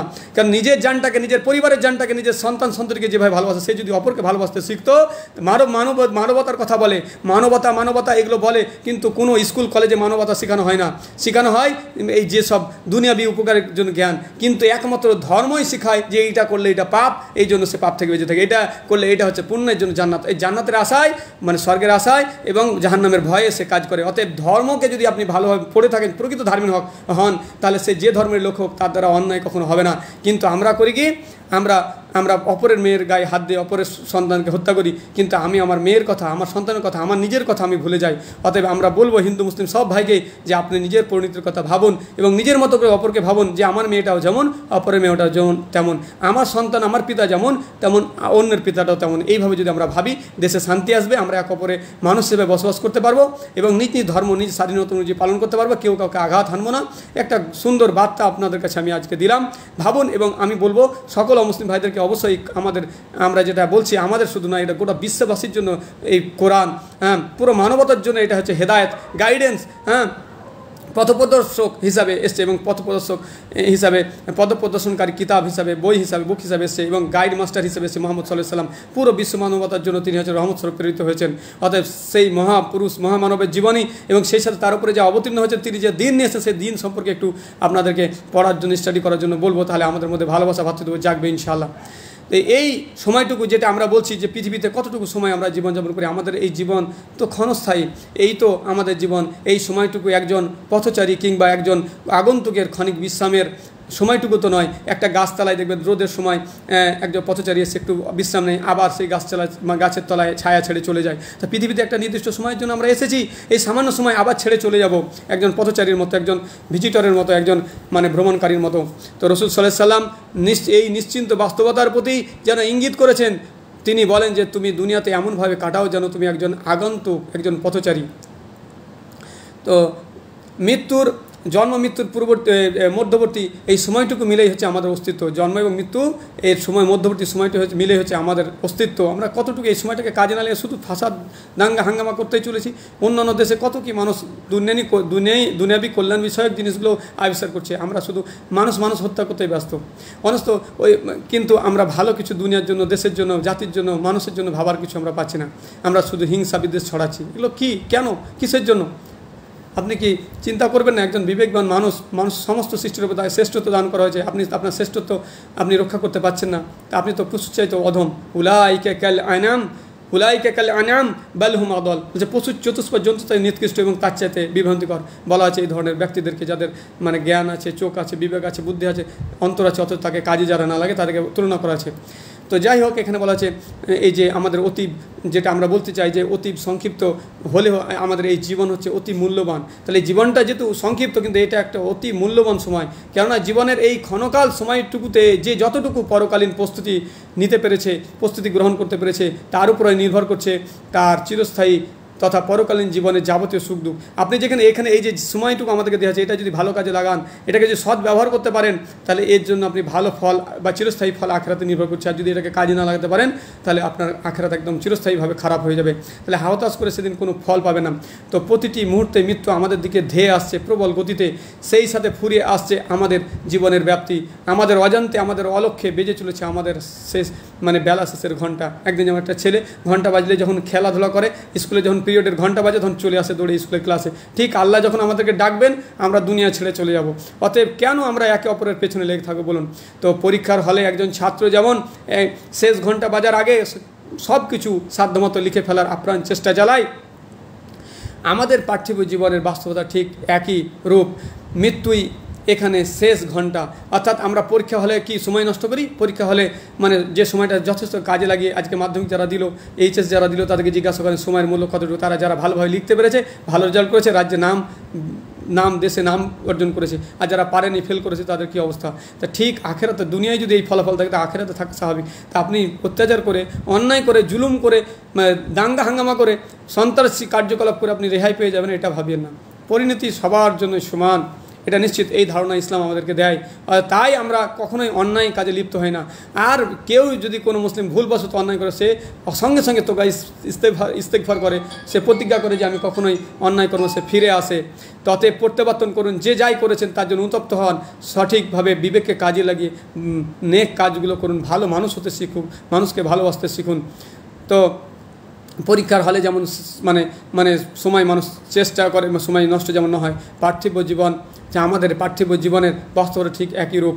মৃত্যুই এখানে শেষ ঘন্টা, তারপর দুনিয়ার যাবতীয় চাওয়া পাওয়া, আশা আকাঙ্ক্ষা, মান অভিমান ও অর্থ উপার্জনের প্রতিযোগিতায় চরম যে কর্মব্যস্ততা সব শেষ হয়ে যাবে। মৃত্যু এলো মানে সব শেষ, এত ব্যস্ত, গাড়ি বাড়ি ধন সম্পদ দাঙ্গা সব শেষ হয়ে যাবে, দাঙ্গা হাঙ্গামা সব শেষ হয়ে যাবে, বন্ধুবান্ধব সব ছেড়ে চলে যেতে হবে, শুরু হবে কর্মফলের পালা। যা পৃথিবীতে করেছেন, অন্যায় করেছেন, কাকে মেরেছেন, কাকে হত্যা করেছেন, কারো ধন সম্পদ নিয়েছেন, কার রেপ করেছেন, জেনা করেছেন, চুরি করেছেন, সুদ খেয়েছেন, লটারি কেটেছেন, সব হিসাব সেদিন শুরু হয়ে যাবে। সেই দিন কিন্তু আর কিছু কারো চক্ষু তখন সে পরিষ্কার হয়ে যাবে। হ্যাঁ, যে আজকে আমরা বাস্তবতাকে ভুলে যাচ্ছি, মানে আমরা একটা দূরের জিনিসটাকে দেখতে পাচ্ছি না, তাই পরকাল যে কালে হবে দেখা যাবে, হাতে হাতে নগদ যা পাচ্ছি তাই না। কিন্তু আপনি কি দেখেছেন যে আপনি পুকুরে কখনো ছিপ ফেলেছেন?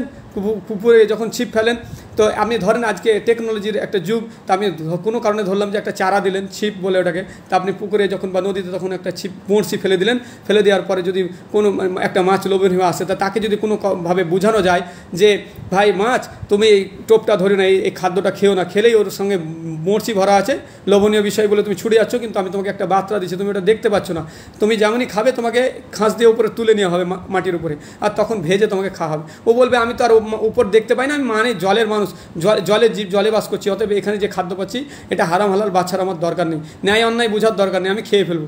তো সে কিন্তু বাস্তবতা ও বুঝছে না, ও কিন্তু ওর নিজের বাস্তব জীবনটাকে বুঝছে, মানে সেই পানির জগৎটাকে সে খেয়ে ফেললো, ওপরে এলো, আসার পরে এবার থেকে সে কিন্তু দেখতে পাচ্ছে সত্যি তো শুধু তার নির্বুদ্ধিতা, মানে তার জ্ঞানের মধ্যে একটা জগৎ আমরা ধারণা দিচ্ছে কোনো একটা টেকনোলজি থাকে, তো সে কিন্তু যেহেতু পৃথিবীর জগৎকে সে দেখেনি, পানির জগতে থেকেছে, তাই সেটাকে অস্বীকার করছে। তা কোনো জিনিসকে না দেখলে কি তার বাস্তবতা নেই, এটা কি বলা যায়? কখন নাস্তিকদের ধারণা এখানে দূর করা যাবে, কিন্তু এখন বলছি না। তো যাই হোক, তো সে কিন্তু যখন এবার উঠে এলো এতে, তখন দেখছে তাকে মানে ঘুষে ঘুষে তার গায়ে ছালগুলো উঠাচ্ছে, তার তেল দিল, তারপরে তাকে ভাজি করে খেয়ে নিল। তাহলে বোঝা গেল যে আজকে আমরা দুনিয়াতে বাস করছি, তাই দুনিয়াটাকে বুঝতে পারছি, কিন্তু আখিরাতে যখন মরে যাওয়ার পরে যখন সেই বাস্তব জীবন যার ওয়াদা আমাদেরকে দেওয়া হয়েছে যে ভালো কাজ করলে ভালো, মন্দ, এবং সেই সময় একটা বিচার হয়, প্রত্যেক মানুষকে কাঠগড়ায় দাঁড় করা হবে, এবং সেই দিন একমাত্র আল্লাহ তাআলাই একমাত্র বিচারক হবেন, আর তার কারো কর্তৃত্ব সেদিন চলবে না, কেউ কোনো কথা বলতে পারবে না আল্লাহর অনুমতি ব্যতীত। আর সর্বপ্রথম আমাদের নবী মুহাম্মদ সাল্লাল্লাহু আলাইহি ওয়াসাল্লামকে আল্লাহ তাআলা সেদিন কথা বলার অনুমতি দিবেন। তো সেই বিষয়গুলো আমার প্রত্যেকটা মুমিন বিশ্বাস করে। তো সেই দিনকার বাস্তবতা ভেবে কোনো মুসলিম অন্যায় করে না, কোনো অন্যায় যেতে পারে না, যদি তার ভুলবশত কারো সঙ্গদোষে বা পরিবেশের কারণে হয়ে যায়, সঙ্গে সঙ্গে সে আল্লাহর ভয় থাকলে ফিরে আসে। এটা ইসলাম শিখায়। ইসলাম কখনো কাউকে অন্যায়ভাবে কারোর প্রতি অত্যাচার, কারোর প্রতি বিদ্বেষ কিছু রাখে না। অতএব ইসলামকে জানুন, পড়ুন, দূর থেকে ঘৃণা করবেন না কোনো মুসলিমকে। আমাদের প্রত্যেকের দেশ, প্রত্যেকের প্রতি আমাদের দেশের প্রতি ভালোবাসা, দেশের উন্নতির জন্য কাজ করা উচিত। একে অপরের হিংসা বিদ্বেষ দূর করে দিয়ে দেশের উন্নতির পেছনে, নিজের উন্নতির পেছনে, নিজের মানে আখলাক চরিত্রের পেছনে দৌড়া উচিত। দেশের ছেলেদের ভবিষ্যৎ শিক্ষার ব্যবস্থা, অর্থনৈতিক ব্যবস্থা কোন দিকে গেল, কোথায় গেল, কোনো কাল কুল কিনারা নেই, শুধু বিভীষিকা বিরাজ করছে। যদি আজ আমি বোম্বাই যাই, দিল্লি যাই, এ তো মুবলিং চলছে, এ তো এই চলছে, মানুষ একটা আতঙ্ক, বাসে চাপতে ভয় করছে আজকে মানুষ। কেন? এই পরিবেশটা কারা তৈরি করলো? এই পরিবেশের লাস্ট পরিণতি কী হতে পারে এই নদীতে ভেবেছেন? আজকে প্রশাসনকেও বলবো যে আপনারা পরিবেশকে ঠান্ডা রাখার জন্য আপনাদেরই হচ্ছে সবচেয়ে ভূমিকা বেশি। অতএব দেশে যারা নেতৃত্বপূর্ণ স্থানে আছেন, তারা তাদের নেতৃত্বকে সঠিক জায়গায় সঠিকভাবে ব্যবহার করুন, এবং ব্যক্তি বিশেষে কোনো দিন তার দিকে ঝুঁকে পড়বে না। কোনো মানে যারা করাপশন করে, যারা করাপ্টার, তাদের কোনো ধর্ম হয় না। অতএব দেশের শান্তি এবং ধর্মের মধ্যে সঠিক সমন্বয়, এগুলোকে বজায় রাখতে, দেশের উন্নতির ক্ষেত্রে এবং দেশের দাঙ্গা ফাসাদ অশান্তিকে দূর করতে আপনাদেরকে স্ট্রিক্টলি প্রত্যেকের জন্য নিরপেক্ষভাবে বিচার ফায়সালা, এবং তাকে সত্যিকারেরই চিহ্নিত করে সঠিকভাবে তার তথ্য অনুসন্ধান করে সঠিকভাবে উপযুক্ত দোষীকে দোষী সাব্যস্ত করে, যে দোষী তাকে উপযুক্তভাবে তার প্রমাণ সাপেক্ষ তাকে দোষী সাব্যস্ত করে তাকে উপযুক্ত শাস্তির আওতায় আনা হোক। এইভাবে দেশে শান্তি ফিরিয়ে আনা হোক। সে প্রশাসনের মধ্য থেকে যদি কোনো সেই ব্যক্তি যদি দুর্নীতিগ্রস্ত হয়, তাকেও যেমনভাবে তাকে কাঠগড়ায় দাঁড় করানো হবে, অনুরূপভাবে সে মুসলিম বা হিন্দু খ্রিস্টান যেই হোক না, দেশে যারাই শান্তি বিঘ্নতা ঘটাবে এবং জাতিদের মধ্যে জাতিভেদ প্রথা তৈরি করে হিন্দু মুসলিম খ্রিস্টান যে দাঙ্গা লাগাচ্ছে, তাদের প্রত্যেককেই তাদেরকে সাব্যস্ত করে, দোষী সাব্যস্ত করে সঠিকভাবে, কোনো অন্যায়ভাবে নয়, সঠিক প্রমাণের ভিত্তিতে তাদেরকে ধরে তাদেরকে উপযুক্ত শাস্তির বিধানে আওতায় আনা হোক। তাহলে দেশে শান্তি ফিরে আসবে। এবং এটা একটা বিষয় যে প্রত্যেকের ধর্মীয় স্বাধীনতা যেমনভাবে আছে সেইভাবে থাকবে, এবং তা প্রত্যেকেই যে পাশাপাশি বসে নিজের ধর্মের কথা, যেমন এক বন্ধুকে আমি বন্ধুর ভালো গল্প কথা শোনাতে পারি, তেমনভাবে একে অপরে আমরা বসে একে অপরের ধর্মের কথা আমরা যেন শুনতে পাই। সভা হোক না, হিন্দু সভা হোক, সেখানে তাদের ধর্মের প্রচার হোক, যদি পারে কোনো মুসলিমকে দাওয়াত ইনভাইট করে, সে যদি যায় শুনবে, তাকে যদি ভালো গ্রহণ করবে। অনুরূপভাবে অন্যভাবে কোনো খ্রিস্টান যে দাওয়াত যাবে শুনবে, সে তার ইচ্ছাই, আল্লাহ কাউকে বাধ্য, যদি তাকে বিবেকে লাগে ওইটাই ধর্ম গ্রহণ করবে, তার প্রতিফল সে ভোগ করবে। অন্যভাবে ইসলামের যতগুলো সভা হচ্ছে সেই সভাগুলো ভালো ভালো প্রোগ্রামগুলো হচ্ছে, অনেক হিন্দু মুসলিম ভাইদেরকে তাদেরকেও ইনভাইট করা হোক এবং শান্তিপূর্ণভাবে একে অপরের সহাবস্থান, একে অপরের ভ্রাতৃত্ব বজায় রেখে একটা বড় বড় ফাংশন অনুষ্ঠান হোক সরকারের বা প্রশাসনের মানে অনুমতিতে, এবং তাদের মানে মানে তাদের নিরাপত্তা বাহিনী রেখে সেইভাবে সুন্দরভাবে সেখানে প্রোগ্রাম হোক, এবং একে অপরের মানে এই ধর্মীয় সভাগুলো হোক এবং মত বিনিময় করা হোক, এবং সেখানে কোনো ঝগড়া বিবাদ ছাড়াই যদি একে অপরের ধর্মের প্রচার করা হোক, তাহলে যদি সেই ইসলাম ধর্মকে জেনে যদি সেই ইসলাম গ্রহণ করতে পারে, সেখানেও স্বাধীনতা দেওয়া হোক, তার ব্যাপার, সে যা কী খাবে কী গ্রহণ করবে এটা। কিন্তু মেন কথা হচ্ছে কেউ কারো ধর্মে আঘাত আনবে না, কেউ কারো যে বিশ্বাস অবিশ্বাসে আঘাত হানবে না, বরং নিজের বিশ্বাসটা অপর কাছে তুলে ধরতে পারে, এটা হচ্ছে ব্যাপার। অনুরূপভাবে যে যার ধর্মীয় স্বাধীনতা যেগুলো খেতে বলে সে তা খাবে, তা কেন বাধা দিবে না। হ্যাঁ, এই বিষয়গুলো যদি আমরা করি তো দেশে আবারও শান্তি ফিরে আসবে। কিন্তু আজকে আমরা দেখছি যে একটা পক্ষপাতিত্ব হচ্ছে, দ্বিচারিতা হচ্ছে, দ্বিচারিতা, সে নিউজের মাধ্যমে হোক, প্রশাসনের মাধ্যমে হোক, বা রাজনীতিবিদদের মাধ্যমে হোক, বিভিন্নভাবে আমরা দাঙ্গা পৃথিবীতে সৃষ্টি করছি। অথচ আমরা নিজেদের জীবনের পরিণতি আমরা কদিন বাঁচবো? আজকে চাকরি করতে করতে আজকে IPS MA বা বড় বড় উচ্চপদস্থ কোনো একটা চাকরি করছি, কাল যে আমি এই অন্যায় অবিচার করে কোনো কারো দিকে ঝুঁকে পড়ে কারো একতরফা কারো ফাইসলা দিয়ে কাল পরশু দিন মরে যাব না, তার গ্যারেন্টি আছে? তখন আমরা সেই সোর্সটাকে আপনি কী জবাব দেবেন বলুন? তাহলে আমাদের যেহেতু জীবন ক্ষণস্থায়ী, আমরা নিজেও জানি না যে কদিন বাঁচবে। এই যে কথাগুলো বলতে বলতে, এই লেকচার দিতে দিতে যে মরে যাব না বা কে জানে, তো এইভাবে কেউই জানে না। তাহলে যে জিনিসের নিশ্চয়তা নাই সেই জিনিসটা নিয়ে আমরা ভাবছি না যে চলে যেতে হবে, আর যে জিনিসটা অনিশ্চিত বা অনিশ্চয়তা আছে সেই টার্গেটে আমরা পৌঁছার জন্য ছুটছি, সেটা বাস্তবায়িত হতেও পারে, না হতে পারে। অতএব বাস্তবতাকে নিয়ে ভাবুন, নিজেকে নিয়ে ভাবুন এবং অন্যকে নিয়েও ভাবুন।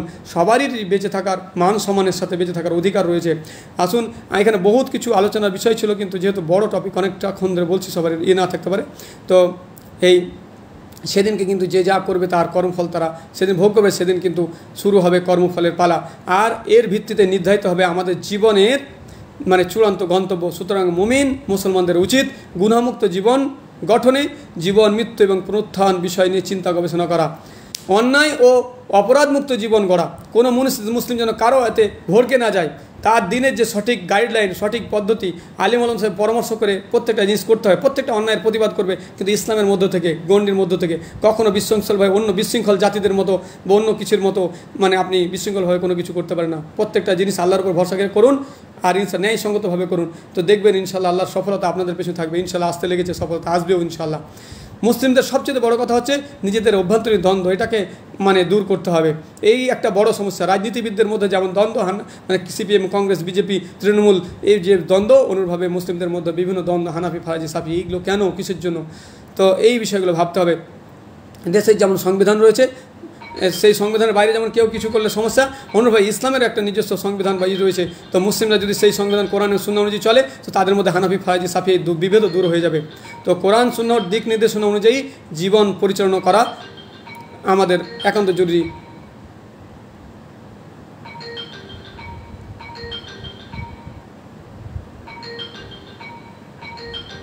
আর আল্লাহ সুবহানাহু ওয়া তাআলা কী বলছেন আমাদেরকে, একটা অতি সুন্দর কথা তিনি বলছেন। আল্লাহ সুবহানাহু ওয়া তাআলা বলছে যে ইয়া আইয়ুহাল্লাযিনা আমানু তাকুল্লাহা ওয়াল তানজুর নাফসুম মা কদ্দামাত লিগাদিন ওয়াত্তাকুল্লাহা ইন্নাল্লাহা খাবীরুম বিমা তা'মালুন। যে হে মুমিনগণ, তোমরা আল্লাহকেই ভয় করো, আল্লাহকে ভয় করো। আল্লাহ তাআলা বলছে হে মুমিনগণ, হে বিশ্বাসীগণ, তোমরা আল্লাহকে ভয় করো, আর প্রত্যেকে ভেবে দেখুক আগামীকালের জন্য, অর্থাৎ পরকালের জন্য, কিয়ামতের জন্য সে অগ্রিম কি পাঠিয়েছে। আজকে আমরা যদি আমাদের পরকালীন আসল যে টার্গেট, আমরা দুনিয়ার পেছনে মোহগ্রস্ত হয়ে পড়ছি, কিন্তু আমাদের যে আসল গন্তব্য সেখানের জন্য অগ্রিম কী পাঠিয়েছি, আমরা নেক কাজ কী করছি, প্রতিদিন কী কী কাজ করছি না করছি, আল্লাহর কোন বিধানটাকে সঠিকভাবে পালন করছি, কোন আশাতে আমরা পরকালের ভালো ফলাফল আশা করছি, তো এইগুলো চিন্তা করছি। তো আল্লাহ তাআলা বলছে যে তোমরা প্রত্যেকে ভেবে দেখুক যে আগামীকালের জন্য, অর্থাৎ কিয়ামতের জন্য সে অগ্রিম কী পাঠিয়েছে। তারপরে তোমরা আল্লাহকে ভয় করো, নিশ্চয় আল্লাহ তোমাদের কৃতকর্ম বিষয়ে সম্যক অবহিত। আমরা যা করছি ভালো মন্দ প্রত্যেকটা জিনিস তিনি জানছেন। অতএব আল্লাহকে ভয় করেই সব ভালো কাজগুলো করতে হবে, অন্যায় থেকে বিরত থাকতে হবে। আল্লাহ বলেন যে প্রত্যেক ব্যক্তি তার কৃতকর্মের নিকট দায়বদ্ধ, যে যা করবে সে নিজের জন্যই করবে, নিজের দায়িত্বে যা করবে সেই জন্য সে তাই ভোগ করবে, অর্থাৎ নিজের কৃতকর্মের ফল সে ভোগ করবে, তার জন্য সে দায়িত্বশীল, সে দায়বদ্ধ, তাকে সেদিনকে জবাবদিহি করতে হবে। ডান সারির যারা লোক হবে সেই লোক ব্যতীত ডান সারির যারা লোক হবে তারা সেদিনকে আল্লাহ তাআলার তারা জানাতে থাকবে আল্লাহ তাআলার অনুগ্রহে। তারা পরস্পরে জিজ্ঞেস করবে যে পাপীদের বিষয়ে কোন বস্তু তাদেরকে সাকারে অর্থাৎ জাহান্নামে প্রবেশ করিয়েছে। তারা বলবে যে আমরা মুসল্লিদের অন্তর্ভুক্ত ছিলাম না। আজকে আমরা যেটা বলছিলাম যে মসজিদ ভাঙছে, অবশ্যই আমরা ব্যথিত কষ্ট করে আমরা আমাদের আল্লাহর ইবাদত করার জন্য মসজিদ নির্মাণ করেছি, কিন্তু আমাদের দুঃখ হবে স্বাভাবিকই। আমরা কোনোদিন মন্দির ভাঙতে যাইনি, এমন নজির কোথাও পৃথিবীর পাবে না। অথচ তারা বিভিন্ন ভুয়া খসড়া তৈরি করে বিভিন্ন অপকৌশলে কূটকৌশল এবং ক্ষমতার দাপটে মসজিদগুলোকে তারা ভেঙে ফেলছে। তো আমাদের অবশ্যই ব্যথিত হওয়া উচিত, কিন্তু এটাও ভাবতে হবে যে মসজিদ তৈরি করে শুধু আপনি রেখে দিন জান্নাত তা না, মুসল্লি হতে পারে। এখানে বলা হচ্ছে সাকার জাহান্নামে ব্যাপারে যে এখানে তোমাদেরকে কিসে প্রবেশ করিয়েছে, তো তারা বলবে আমরা মুসল্লি ছিলাম না। তাহলে মুসল্লি হয়ে যান, মসজিদ অভিমুখী হন, আল্লাহ এবং তার রাসূলের দেখানো পদ্ধতিতে চলুন, ঠিকভাবে নামাজ পড়ুন, আল্লাহর কাছে চান, দিনের বিধিবিধান মানুন, তাহলে ইনশাল্লাহ মসজিদও আবাদ হবে, ইনশাল্লাহ সেই মসজিদকে আল্লাহ হেফাজত করবেন। আর তারপর বলা হচ্ছে যে আমরা অভাবগ্রস্তকে আহার্য দিতাম না, আমরা যেন অভাব দুঃখী এদেরকে আমাদের যে সম্পদ সেই সম্পদ থেকে তাদেরকে ভক্ষণ করা হয়, তাদেরকে সাহায্য করি, এটা আমাদের ভাবতে হবে। তারপরে আরেকটা বিষয় এখানে বলা হয় যে আমরা সমালোচকদের সাথে সমালোচনায় মগ্ন থাকতাম। আমরা দেখেন আজকে যেখানে তাসের আড্ডায়, ক্যামেরা আড্ডায় বিভিন্ন জায়গায় বসছি, সেখানে গিবতে আর এতে চর্চাতেই আমরা ব্যস্ত। তো এইগুলো বাদ দিয়ে আর কী করতো, বিচার দিবসকে তারা আমরা মিথ্যা বলতাম, অর্থাৎ আমরা দেখি যে আমরা আল্লাহ আছে, পরকাল আছে, এই বিষয়ে নিয়ে চিন্তা করি, এগুলো মিথ্যাই মনে করছি আমরা।